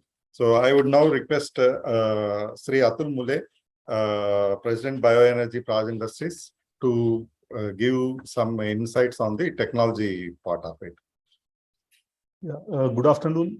This is Vasudev Joshi. Mr. Atul Mule, he is traveling, so I am making this presentation. Good afternoon, everyone. So all of us, we know this energy transition, energy transition objectives and the guiding principles which our Prime Minister, he has mentioned the Panchamrit at COP26. So to achieve these ETAC objectives, what Praj is working on is on a bioeconomy. So one is the biomobility, which is offering the transportation solution for decarbonization. And second is the bioprism, which is for the renewable chemicals and materials. By utilizing our expertise in the feedstock technology and product. So this will address the sustainable climate action through bioeconomy. So under the biomobility, it facilitates the sustainable decarbonization through circular bioeconomy. In this, there are conventional biofuels, 1G and biodiesel, which is already established. Now, the currently advanced biofuel, that is 2G and Cbg, the commercial plants are getting commissioned. So our first plant at IOCL Panipat is getting inaugurated today, and we are also executing other 2 plants for BPCL Bargarh and at HPCL Bathinda, which will get commissioned next year. At the same time, we are also currently working on the other next generation biofuels, which are the biomethanol, biohydrogen, sustainable aviation fuel, and marine biofuels to bring in the overall sustainability. So under this biomobility, the main advantage is the reduction in the greenhouse gas emissions. So if it is a starchy bioethanol, the overall greenhouse gas reduction is hardly 43%. Through molasses bioethanol, it can go up as high as 70%. And with the cellulosic bioethanol, we can achieve the greenhouse gas reduction of more than 90%. So this is the main driver for this advanced biofuels. So under the biorefinery, under energy, ethanol, biodiesel, biogas, and biohydrogen. So these are mainly the high volume and low value products. And the other aspect where we are working, which is mainly basically on a chemistry, which are biochemicals and biopolymers, which have low or medium value and which can offer the high value to generate profits. So we will have to have a suitable blend to address both these aspects. So from a typical biomass as a feedstock, so we have a possibility of the C5 and C6 polymers, the materials, the liquid fuels like ethanol and sustainable aviation fuel, gaseous fuels like the Cbg.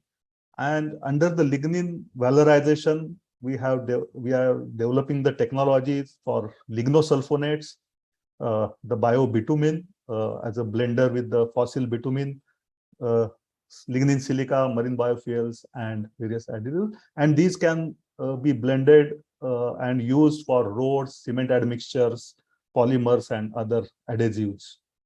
So here, from the same biomass, we are shifting from bioenergy to value-added products. So from a typical rice straw of 1 ton, we can have ethanol from both the sugars. We can have at the same time the bio-CNG, the CO2, and from lignin, we can produce the biobitumen or a biobinder.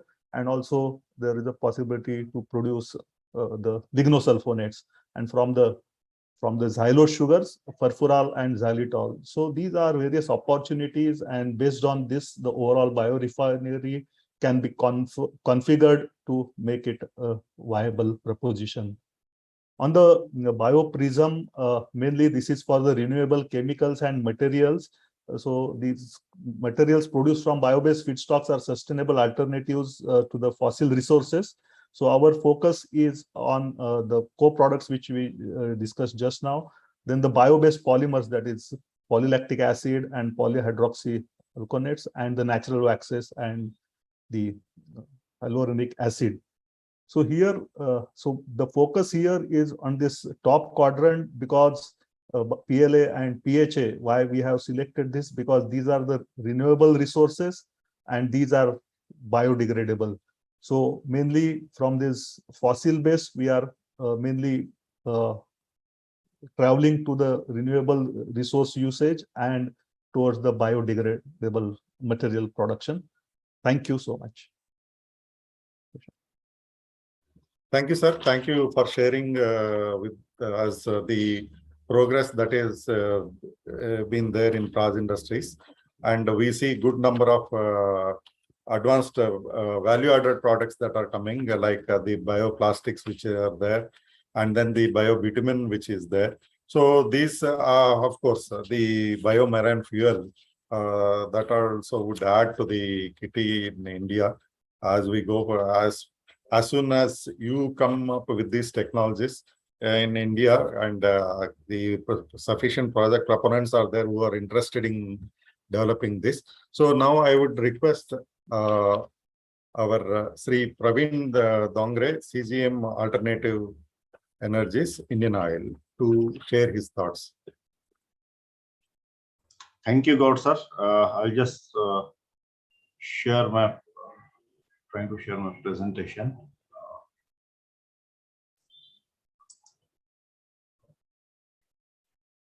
Full screen.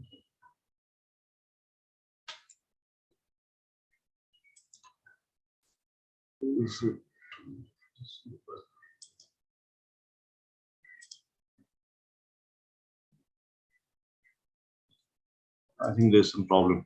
Okay, I'll continue without the presentation. But very good afternoon, respected Joint Secretary, Refineries, my co-panelist. Already,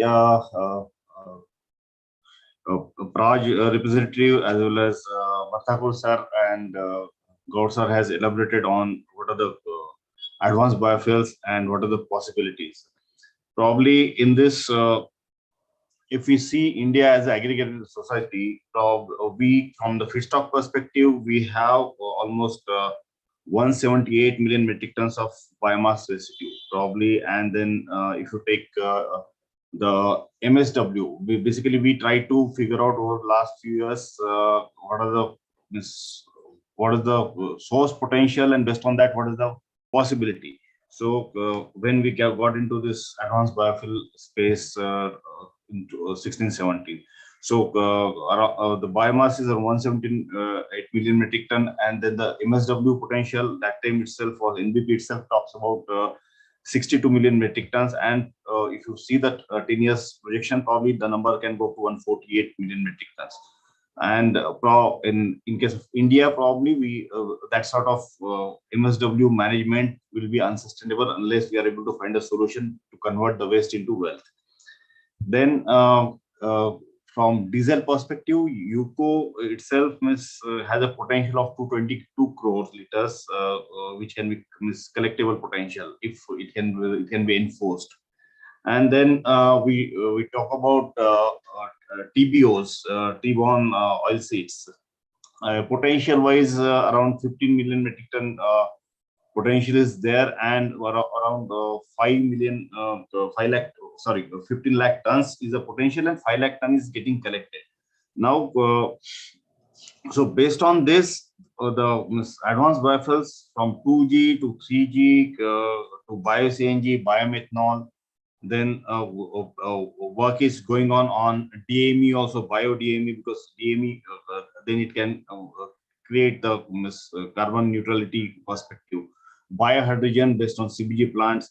So all these this advanced biofuels will are probably aptly, as per the motto of this biofuel day, will contribute substantially to the carbon neutrality, providing carbon neutrality, achieving the 2070 goal.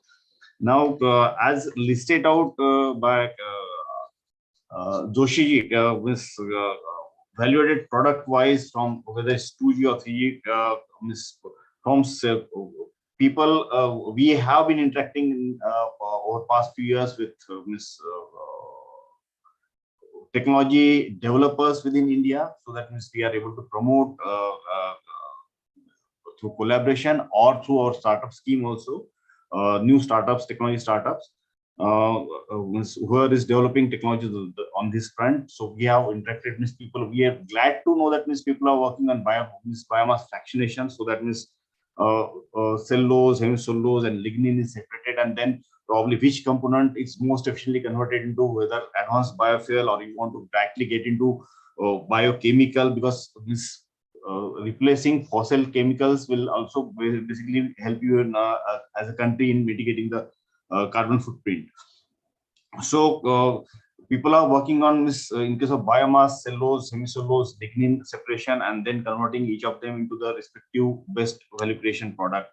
So cellulose can be converted as further to add to what Doshi has told, can be converted into biocombustible products, lactic acids, succinic acid, levulinic acid. Hemicellulose can be converted into xylitol, furfural, lignin, biobitumen, phenolic resins, polymer composites. From UCO, obviously, glycerin and oil cakes, probably because as compared as like other oil sources, these two products will be there. From MSW and RDF, there will be depending on the process, whether you are going to gasification process or the bio route, you will have ash, slag, then CO2, bio CO2, then biosulfur. Then from further ash, if you get into ash purification and ash segregation, because specifically in case of paddy straw, you can get into silica, amorphous silica, and that too is food grade bio silica that will have value additional value, probably because this amorphous silica of good food grade silica of required purity can be used in multiple products, even in many of the food items, free-flowing food items can be used, it can get into tires. So there are multiple applications and value addition possibilities. For technology companies, technology startups, there's a huge opportunity in this. There's a potential or biomass, substantial biomass source available. Substantial front-end potential possibilities are there. Also, for the technology providers, there's a substantial ground to play around with and come out with newer and more efficient technologies. That is what we have found out is the need of the hour, probably based on last 2 or 3 years experience. To note down the problems that we assessed in this is the source side or the feedstock side. There's the challenge of aggregation.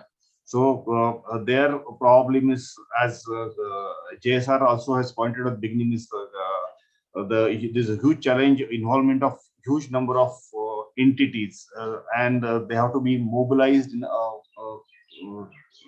structured manner. So state governments as well as because TBOs will be forest produced, so forest departments, they will have to come out with a systematic way to get it aggregated, because once that risk is mitigated, probably many new investors who are probably sitting on the fence, they will also jump into the actual production of this advanced biofuels and valued products also. Then on technology front, what we have realized is that in today's time, whether anybody, because of the environmental concern and sustainability concern, problem is as regulatory wise, as statutory wise, there will be demand on this technology that it will have to be at least it should be able to convert waste without creating additional waste. So probably zero waste, zero liquid discharge, zero waste discharge will be the order of the day. So and by default, the technology will have to meet these obligations, and parallelly, the other aspect that the technologies will have to meet is that they will have to make it a choice of convenience or preferred choice by making it cost competitive, because as a human race, we have a tendency to go for the most convenient solution or the most cost-effective solution. So if we have to make it adapted at mass scale, then the technology has to be cost competitive. So from 2G perspective, probably we need to make it less chemical intensive, and the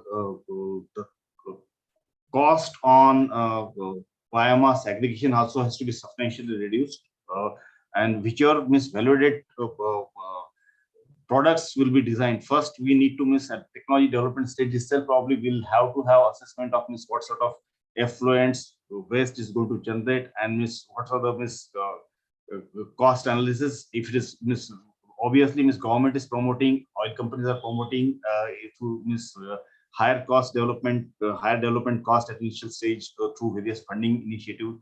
But it needs to be assessed that it ramped up, scaled up situation.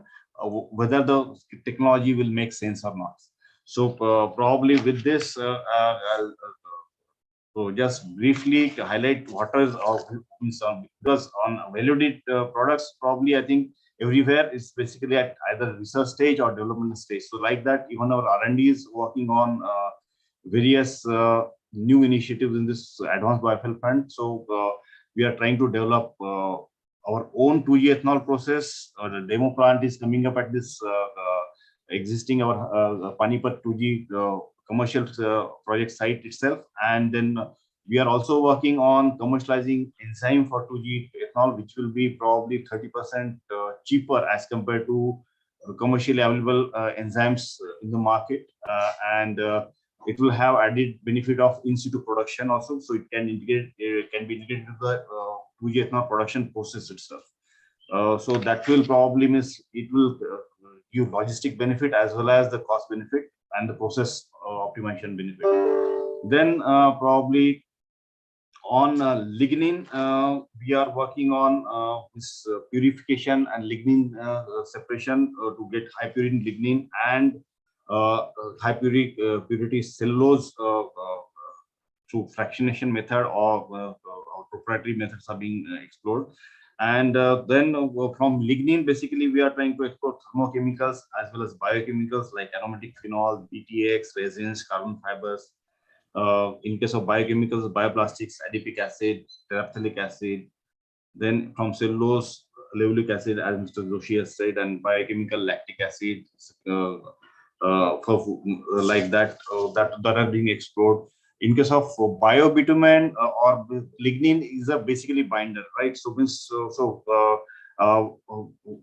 on the lignin from this plant, one of the CSR lab is trying to explore lignin-based nano antimicrobial solution, right? So which can be sprayed. So different possibilities are being tried out by researchers, and we hope and pray that we are able to scale up and commercialize this product as soon as possible.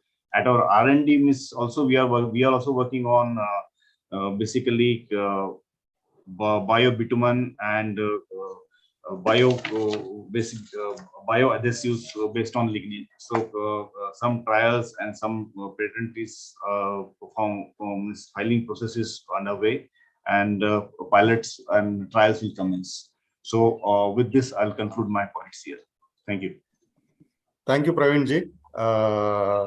So there are good opportunities in India where we can develop the advanced biofuels as well as the value-added products, as been elaborated by all these speakers. So now I would request Srijit Basuji to take over and start the next. Thank you very much, and thank you to all the panelists. With this, we'll be moving on to the biodiesel and sustainable aviation fuel session. Sustainable aviation fuel has now gathered traction due to the CORSIA norms by International Civil Aviation Organization. Also, biodiesel, we are now getting some supplies from the used cooking oil route, so that is also gaining ground. We have today with us very eminent speakers, Shri YB Ramakrishna, member, National Biofuel Coordination Committee. He is a very senior member in this biodiesel sector, and he has always been guiding us on various aspects of biodiesel. Dr. Y.S. Jhala, Chief Quality Control Manager, Indian Oil, is there to speak on the quality aspects of the fuels. Ms. Ekta Agarwal is there, Assistant Director, DGCA, because civil aviation has a very great role to play in the spread of the sustainable aviation fuel movement in India. Shri Sandeep Chaturvedi is there from Chairman of BDI. He has been a old hand in this biodiesel sector. And Dr. Akhilesh Saraf from the Biodiesel Manufacturer Association of India. He has played an important part in the Jatruba movement in India and later biodiesel developments. So with this, I'll hand it over to Dr. YP Ramakrishna, who is the moderator for the session. Thank you, Srijit, and very good afternoon and a wonderful World Biofuel Day to all the participants. Let me at the outset thank the ministry and all the oil marketing company for organizing today's event and facilitating a discussion on various sectors of biofuels. Now, coming to the biodiesel and the sustainable aviation fuel, we all know that we have a target to blend about 5% of biodiesel in diesel by 2030. The biodiesel program itself was kick-started way back in 2002 by the then Planning Commission of India. They came up with a biodiesel mission. However, the mission was closed down in 2008, 2009. But the first biofuel policy that the country adopted in 2009 had set a target to do about 20% blending of biodiesel in diesel by 2017. Unfortunately, the biodiesel blending didn't start until 2015. Just to remind all the participants here, for the first time in the country, the biodiesel blending in diesel started on the same day 7 years ago. That was on 10th August, World Biofuel Day in 2015. I think, we did this in about 7-8 major cities in about 15-20 retail outlets on that particular day with B5 blending. However, with regard to the biodiesel blending, if you really look at where we stand, though we were told that there is some traction that is picking up with regard to the ECO-based biodiesel, I think the overall blending percentage is not too happy a kind of a situation. We are at something like 0.1 to 0.15% kind of blending that's happening against a target of 5% blending to be achieved by 2030.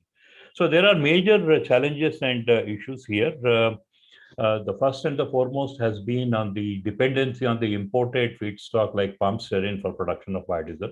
That's why the Ministry of Petroleum took the necessary steps to really look at locally available feedstock like UCO, animal tallow, as well as the acid oil and feedstocks like that, which can be converted into biodiesel.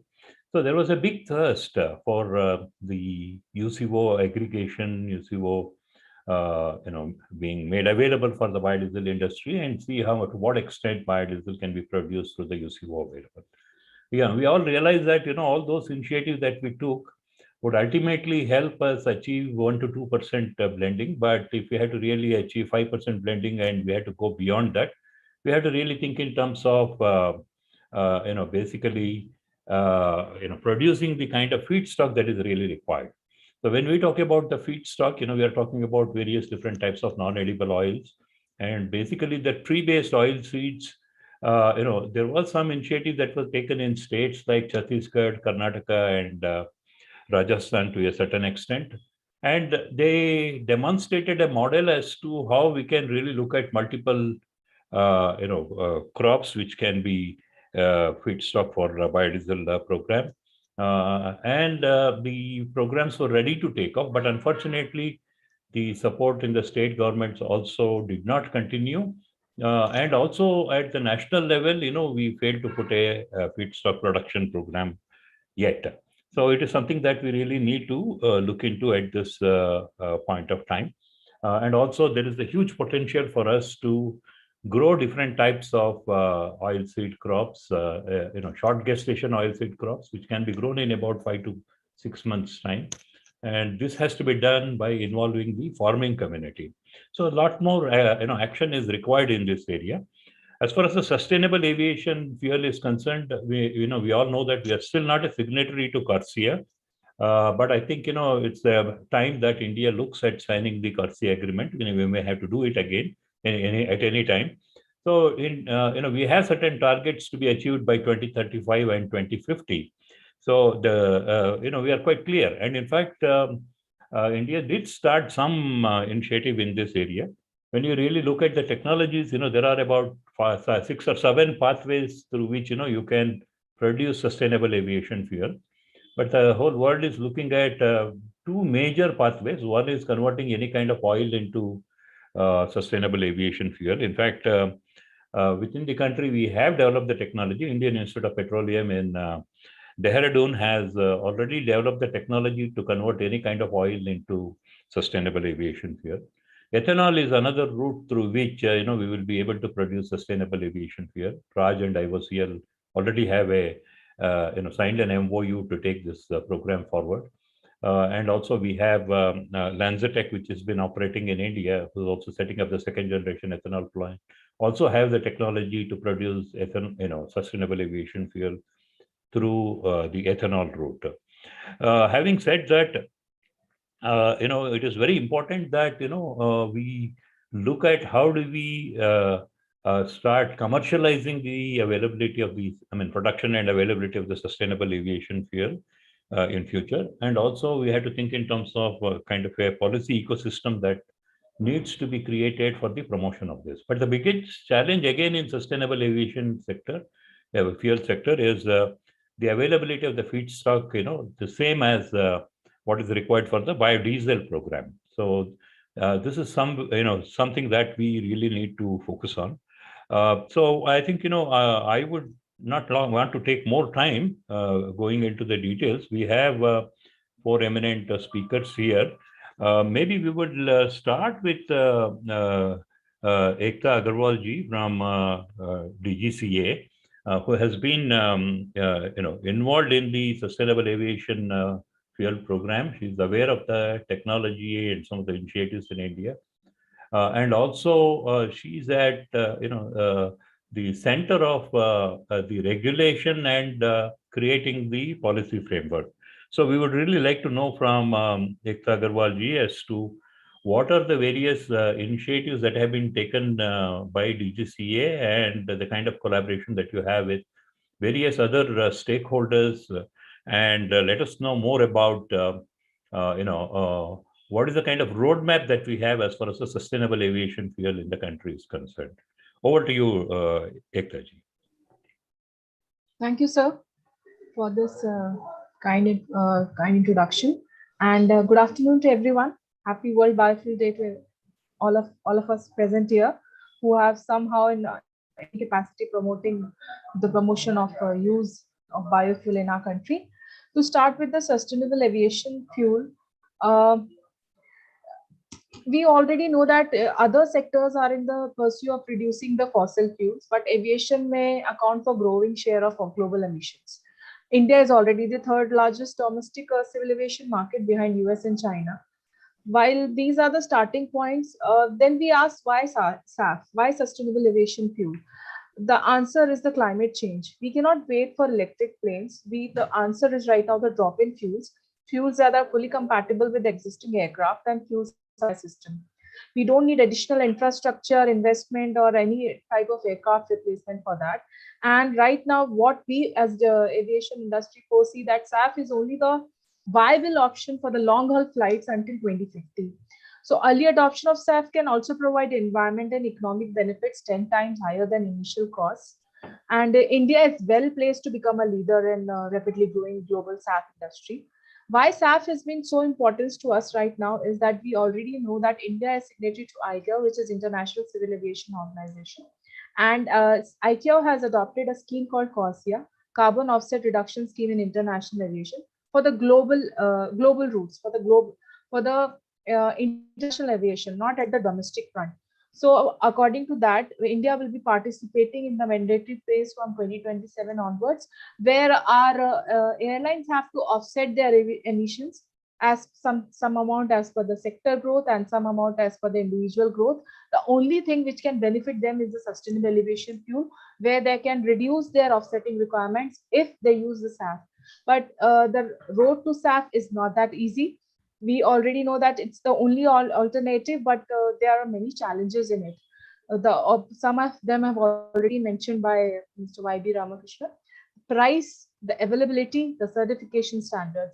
We see the prices right now, it's 3 to 4 times higher than what the normal ATF costs to us. Availability, we'll talk that it's just at laboratory level, which is not sufficient. Though DGCA has done a demo flight using the CSIR IIP fuel in the back way in the year 2018, and we are looking forward for new flights to operate. Soon we'll be hearing. And the third comes the certification standards. We have to show compliance for the standards, not just at the domestic, but also the international level. So there should also be there. The most important part is to lay the foundation for SAF supply through robust framing and implementation of appropriate policies. We need to develop SAF related laws and regulation and promote SAF usage environments. Sustainable aviation fuel is the most feasible option right now to decarbonize air travel in India. And we are looking forward. India is in the nascent stage. Though few countries across the globe, they have come up with the legislated the mandatory use of SAF. We are in the preparation state. We have right now not got any mandate or any kind of policy. As Ministry of Civil Aviation, we are the end users for biofuel. Then it will be available to us. We can bring out the mandate. So it is obvious that potential contribution of SAF to achievement of goal towards carbon reduction is huge. And right now at international level, we are fighting for that, not to impose the net zero challenge to us by 2050. We are pushing away to 2070, but said that, what solution we can think right now is the sustainable aviation fuel, and hopefully we'll see more progress in it. We are also hoping for a refinery by Manure Refinery and Petrochemicals Limited in association with EIL and using the IIP technology. Maybe by 2024, no later than 2024, it would be operational, and more initiatives will be seen in this sector soon. Thank you. Thank you, Ekta ji. And I think now let us move on to the biodiesel sector. I would invite Dr. Jhala, who is the Chief Quality Control Manager in Indian Oil. So, you have about 6-7 years of now experience blending biodiesel and diesel, and there are quite a few issues and challenges that you would have seen. One is with regard to the availability of biodiesel for your continued blending. And of course, there are other technical issues that you may be facing with regard to cold flow. And there have been some questions in this particular webinar. People have asked about acceleration, stability, etc. And I'm pretty sure with the kind of background and experience that you have, you will be able to tell us what are the major challenges that you have been facing with regard to effective implementation of the biodiesel blending program. Over to you, Dr. Jhala. Thank you very much, Ramakrishnan sir. Respected Joint Secretary of the Refinery, Sunil Kumar sir, all the eminent panelists and experts available in this. First of all, I like to thanks to MOPNG and our oil corporate office for making this webinar. I'm connecting with Panipat, and definitely Panipat is today adding a new chapter in the biofuels by setting up a new 2G plant ethanol. So thank you, Ramakrishnan sir. Basically, I want to discuss the issues with biodiesel as well as SAF also, because both the two ways of SAF, sustainable aviation fuel, produced by IIP Dehradun and produced by alcohol to jet, both have, I am having opportunity to evaluation of both fuels in the laboratory, and as well as biodiesel also. So first, in line with your section, I will talk about the biodiesel. Definitely, sir, whenever we are talk about the biofuels, and as a BIS member also for biofuel panel, a lot of discussions we are going on for use of biofuels and percentage of biofuels. And when we are looking about the quality, one of the major issue we have faced with the biofuels is the availability of biofuel with the sustainable. Because whenever we talk about any fuel, my fellow colleagues of Shyam, we always discuss that the fuel should be in the even type of blending system.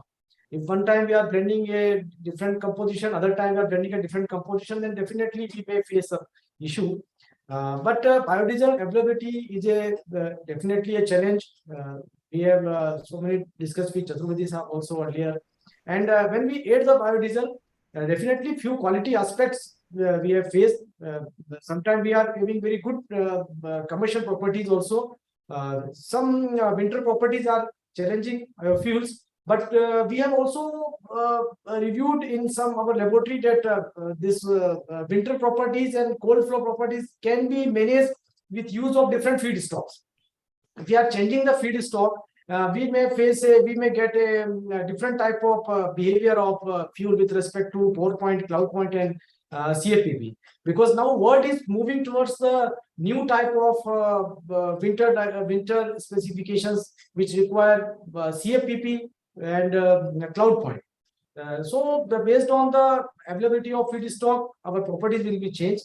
And when we're talking about the stability part, definitely whenever we talk about the biofuels, their stability and other properties are mainly depend upon the composition.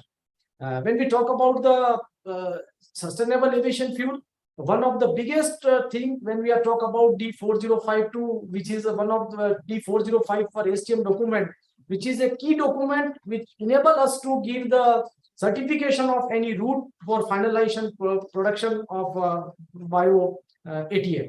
And its first requirement is a composition of fuel. And when we are talking the composition fuel, there is a challenging in the composition with respect to laboratory equipment availability for heavier fuels than when we are talking about diesel and ATF. So composition, the slight changes in the composition is varying with the properties of the fuel with respect to the IS specification. There is a lot of research is going on worldwide for the use of different type of technologies with respect to use of oxidation stability. View of the new equipments are also coming in the market, and if you are using the latest specification of EN 590 with respect to biodiesel, they have introduced a 1 hour testing methodology for oxidation stability when we are using more than 2% of biodiesel in our diesel. So it will give a more confidence to the customer that the fuel is stable for the use. When we move towards the sustainable aviation fuel, we have worked together with respect to IAP, SEMILAC, various agencies during 2018 when first IAP has introduced their fuel. That time definitely we have shown and definitely a new type of group activity we have observed, that we have developed a new Indian specification for aviation fuel or synthesized hydrocarbon.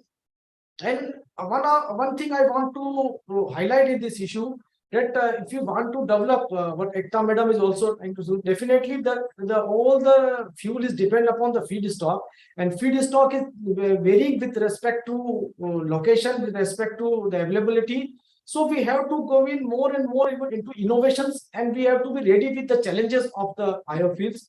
If we are getting the challenges, we will discuss these challenges, and with respect to the customer, with respect to the oil marketing companies, with respect to regulators, then definitely we will make this journey very comfortable and very effective. I want to highlight this thing with respect to sustainable aviation fuel. Still, we have the critical testing requirement of sustainable aviation fuel is still not available in India, and we have totally depend upon the foreign nations for our testing requirement. From this panel and from this discussion, I want to raise that definitely we have to try whatever the testing requirements we have to develop in India. So more and more such type of laboratory work, such type of new innovative work, new technology is come in India, and they are ready. People are ready with the testing facility. So it will increase the confidence. When we will see the journey, when we see the document of JIG 1530, one of the most trusted document with respect to aviation fuel, when we review the DEFSTAN document, we can very clearly observe how the regulators, how the specification formulation bodies have developed the confidence with the time. Earlier, before 5 to 7, 8 years back, when the new technology like seaweed hydroprocess are coming into aviation fuel, lot of discussion are started with respect to stability of fuel, antioxidant use. Now, majority of global standards have removed the requirement of antioxidant with respect to seaweed hydroprocess compound, and there are more and more emphasis on the how we will use the synthesized part, how we will do the blending. So definitely initial part, we have to make the quality assurance system, because in aviation field, we should not make any miss out with the quality. So it requires robust quality system, robust quality assurance system to make the confidence not even in our Indian region, for our global presence also. So thank you very much, sir. This is all. Thank you, Dr. Jhala, for bringing out the importance of the quality aspect of whether it is biodiesel or the sustainable aviation fuel. And we have two other speakers here, Mr. Sandeep Chaturvedi as well as Dr. Akhilesh Saraf, who have been representing two different associations of biodiesel manufacturers. So, I need not have to give you any background. You are quite well aware of some of the issues that we have. So I would appreciate if first, Mr. Sandeep Chaturvedi and then later on Dr. Akhilesh could focus on the kind of challenges that you have been, as an industry, as a biodiesel manufacturer, that you have been facing. But, focus more on what kind of interventions that are really required from the policy side, as well as on the availability of the feedstock in future, so that the production can be augmented and our biodiesel blending percentage starts increasing. As both of you know, that we have a target to do 5% blending by 2030, and that is huge amounts of biodiesel that is really required to achieve that. So I think government and the industry will have to work together now to create a roadmap to get there, on an annual basis, and on that your inputs will be vital. Mr. Sandeep Chaturvedi first. Thank you, Dr. Ramkrishna. And firstly, let me thank the ministry for inviting me, and greetings for the World Biofuel Day to all my fellow panelists and participants. I'll share a quick presentation with you that will probably help. Now, what is the overall biodiesel scenario in the country? If you look at it, the dynamic pricing has been the game changer that has been introduced by the oil marketing companies under the guidance of the MOPNG. And you can see just for a period of 2 months, around 29 bids for 12 crore liters of supply in the 2 months has been made available to the oil marketing companies for take. Also, if you look at the overall biodiesel industry situation, largely the capacity has been limited to 1.2 million tons. Some people come, some leave, but the capacity remains as it is. And most of the large capacity is almost close to 60% is distributed between 3-4 plants, which are situated on the East Coast. Now, the biggest hindrance, I'll cover it in detail, to the consistency is that many plants which are of small size and they have a simple trans-esterification reaction where they are unable to handle multiple feedstocks, that gives a real limitation as and when the market situation comes. And I believe the numbers will speak themselves much better. If you look at the history of biodiesel, as pointed out by Ramkrishna ji, that it actually started in 15. So when we started, you look at the graph, it is mostly driven by the policy and the price sensitivity. If the price is available, product is available. And at times, especially during the Corona period, you can see the graph has dropped drastically. And the figures for 22-23, I have made a very, would say, a reasonable projection, discounting many factors, that this is minimum that industry would do. So probably this is a very good day and very good year for the biodiesel industry, that after a gap of almost 2 years, with the support from the ministry, this has been possible and we could project almost these quantities. Now, if you run through the breakup, how the biodiesel gets consumed, if you look at the last year here, the total quantities that would be taken off by the OMCs were the max in the year 1920, around 10.55 crore liters.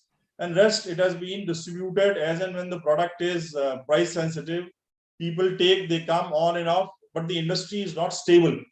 Of course, this year it will be a much better scenario.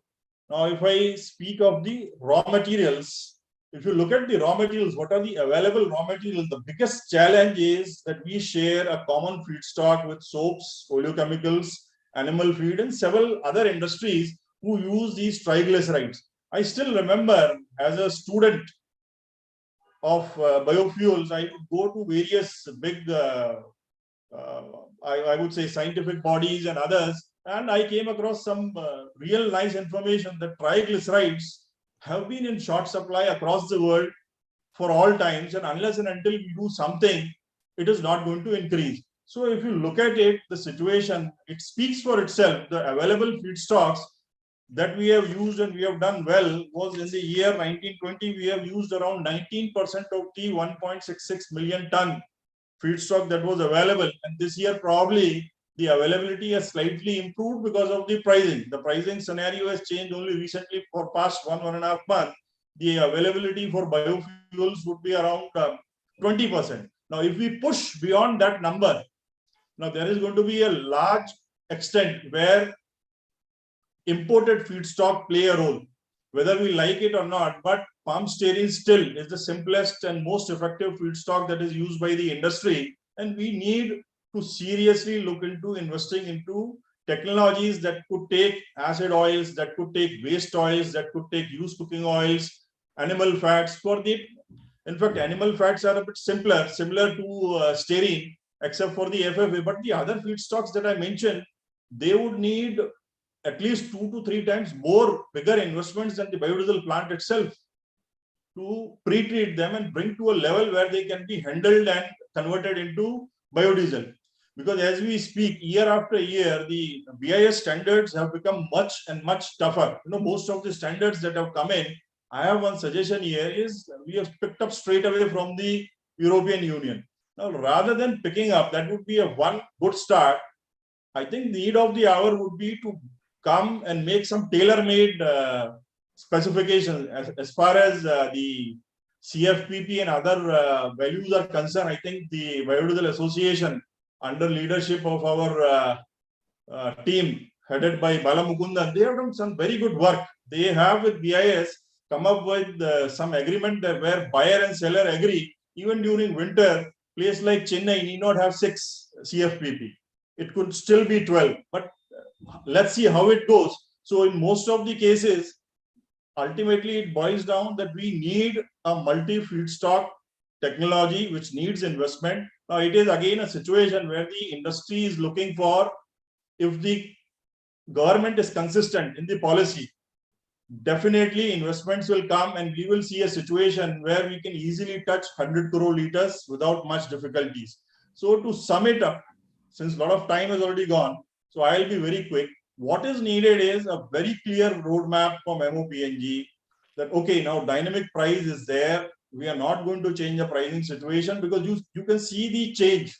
The moment dynamic pricing, that is the market-driven pricing, are available, the offer quantities, the bid quantities have become substantial and people are ready. Also, what would be needed from the biodiesel industry to make a consistent and sustainable number so that the consumer industries, that is the oil marketing companies, are not burdened with assets which are lying idle. Sometimes they get, sometimes they don't get. So what is urgently needed is investment into integrated process with multiple feedstocks and also many plants. You know, when we speak, if you speak only the numbers, the amount of money you make when you do value addition into your feedstock is good. So unless and until you recover your methanol, you do glycerin refining, it will not make an economic sense. So that to happen, investment will have to be needed from the side of the industry and from the side of the policymakers. There has to be a very clear-cut roadmap.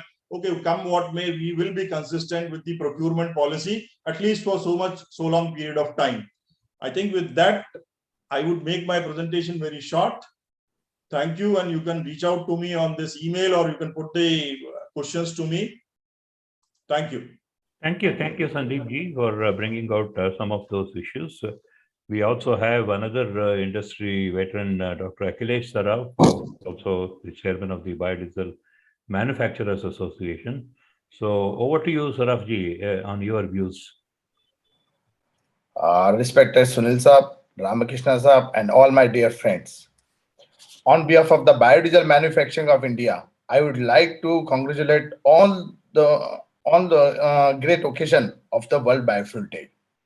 BMI special thanks to congratulate Sunil Saab, Ashish Saab, and associate team, including the OMC, by launching dynamic pricing for the biodiesel of India.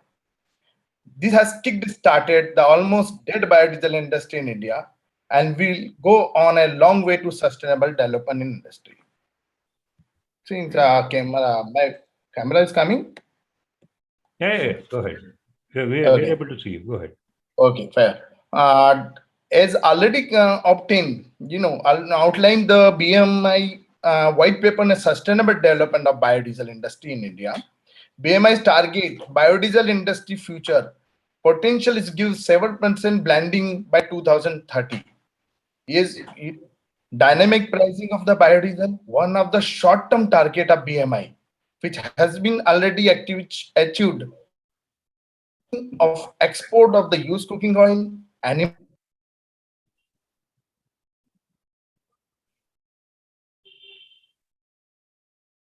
Akhilesh, your voice is cut off. I think probably there is a problem with the link.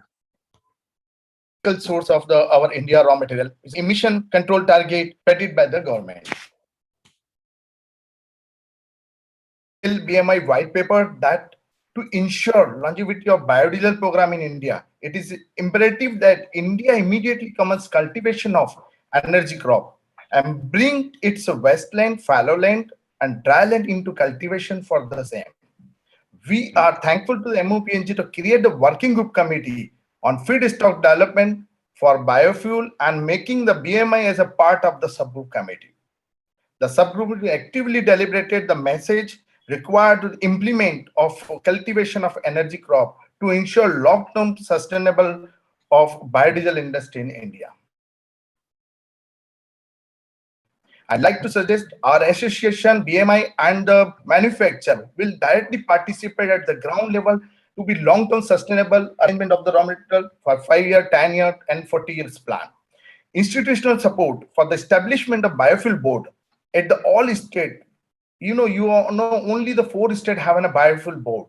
So we request that, establishment of biofuel board at the all state that will lead to establish feedstock arrangement and strengthening the state level committee established for the management of the used cooking oil from the state for the production of the biodiesel is the requirement to ensure the availability of the biodiesel feedstock with the active participation of the state government. When we approach to the state do not have a priority of the biodiesel. So, some earmark, some private, from central government that has to come for the initiate this and move on. It is also suggested to make OMC standard process for the procurement of the biodiesel easy and the less time consuming by eliminating unnecessary procedure. Once you establish the system, quality system, then procedure if you involve, it takes more time to get the supply and all, the quantity will differ. This will encourage more participation from the biodiesel manufacturer, leading to the higher level of the biodiesel availability. And in fact, one point more I'd like to highlight, the coming is a winter. Winter specs where the temperature in India more than 18 and so on. So there has to be play as a not winter specs as the summer specs 18. So the supply of the biodiesel will be continue as per the mandate and requirement, and we can achieve the goal. Jai Hind, Jai Bharat. Thank you, Akhilesh ji. I will take a couple of minutes just to sum up the highlights of the session. On the sustainable aviation fuel, I'm happy to note that there is some initiative to create the kind of policy ecosystem that is really required, which is in tune with the CARFIA, guidelines, and also some steps with regard to the commercialization of the, sustainable aviation fuel. Another interesting thing is, apart from SpiceJet test flight, Indian Air Force has carried out many tests already on the entire range of aircraft that they have from Russia. So with a very positive result. Dr. Jala did bring up the issue of lack of testing facilities in India. My gut feeling is that now we have quite a bit of test facility that is available in different institutions within the country. So it is basically, what we have to really think. Maybe I think DGCA can really take the initiative with regard to this. Some kind of a consortium to be created, and with regard to availability of the sustainable aviation fuel of certain quality, with all the kind of testing facilities in the country to be created, etc. I think that is something that can be looked into. As far as in the biodiesel, various issues have come up. And very happy to note that the biodiesel suppliers are quite happy about the dynamic pricing, and it has started yielding some results. But some issues like handling the multiple feedstock and with the improvement of the technology, and just moving away from standard esterification to technologies that can handle the multiple feedstock is something that we really need to look into.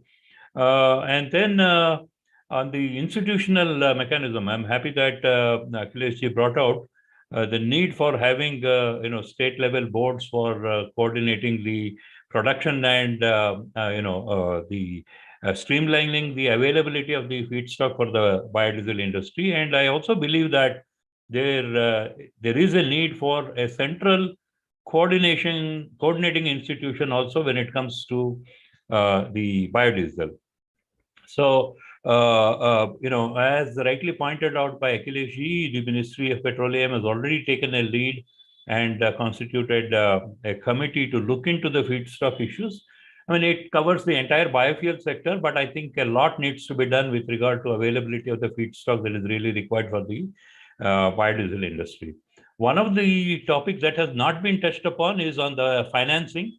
If you really look into the chat box, there are a lot of youngsters who have come and said that they have been facing a lot of problem with the banks, like the kind of financial instruments that have been created for first generation ethanol, second generation ethanol, and the Cbg program. We also have to think in terms of creating some kind of financial instrument for setting up the biodiesel industry in the country also. I think, overall, a lot of issues have surfaced and a lot of good suggestions have been given. I am thankful for the panelists for bringing out all those issues with your suggestions. And I wish the best for all the stakeholders on the 2G plant that is going to be inaugurated by Prime Minister later during the day. And once again, thank the organizers for providing me an opportunity to coordinate this session. And over to you, Srijit. Thank you, sir. Biofuels, as we know, is the only solution which is available in front of us for climate change, Atmanirbhar Bharat, Swachh Bharat, Make in India, natural farming, and import dependence reduction. This is why Government of India is putting this much of emphasis on biofuels production across India. With this, I'll propose the vote of thanks for this session. At first, I would like to thank Joint Secretary Refineries for sparing his time, for providing the welcome address and providing the entire theme for the session. He has been providing a visionary leadership to the entire ethanol and biodiesel program for this entire Ministry of Petroleum. And we feel that this is, by the next Biofuels Day, we will hear more positive news on this. I would like to thank all the 17 panelists who have shared their knowledge on ethanol, CBG, advanced biofuels, biodiesel, and sustainable aviation fuel. With your knowledge, I think all our various participants have been enlightened, and we would assure the participants that the various questions asked, they will all be replied in the ministry's website. I would also like to thank our IS team, Prakash Jethani ji, for arranging the entire IS setup, Rajesh Manocha sir for the entire program, and all who are present here, all our participants who have been patiently listening. Thank you. Thank you. Thank you very much. Thank you. You all have a good day. Good day. Thank you. Thank you. And we welcome all to the second generation ethanol inauguration and dedication to the nation by Honorable Prime Minister at 4:30 p.m. today. Thank you. Thank you. Thank you. Thank you.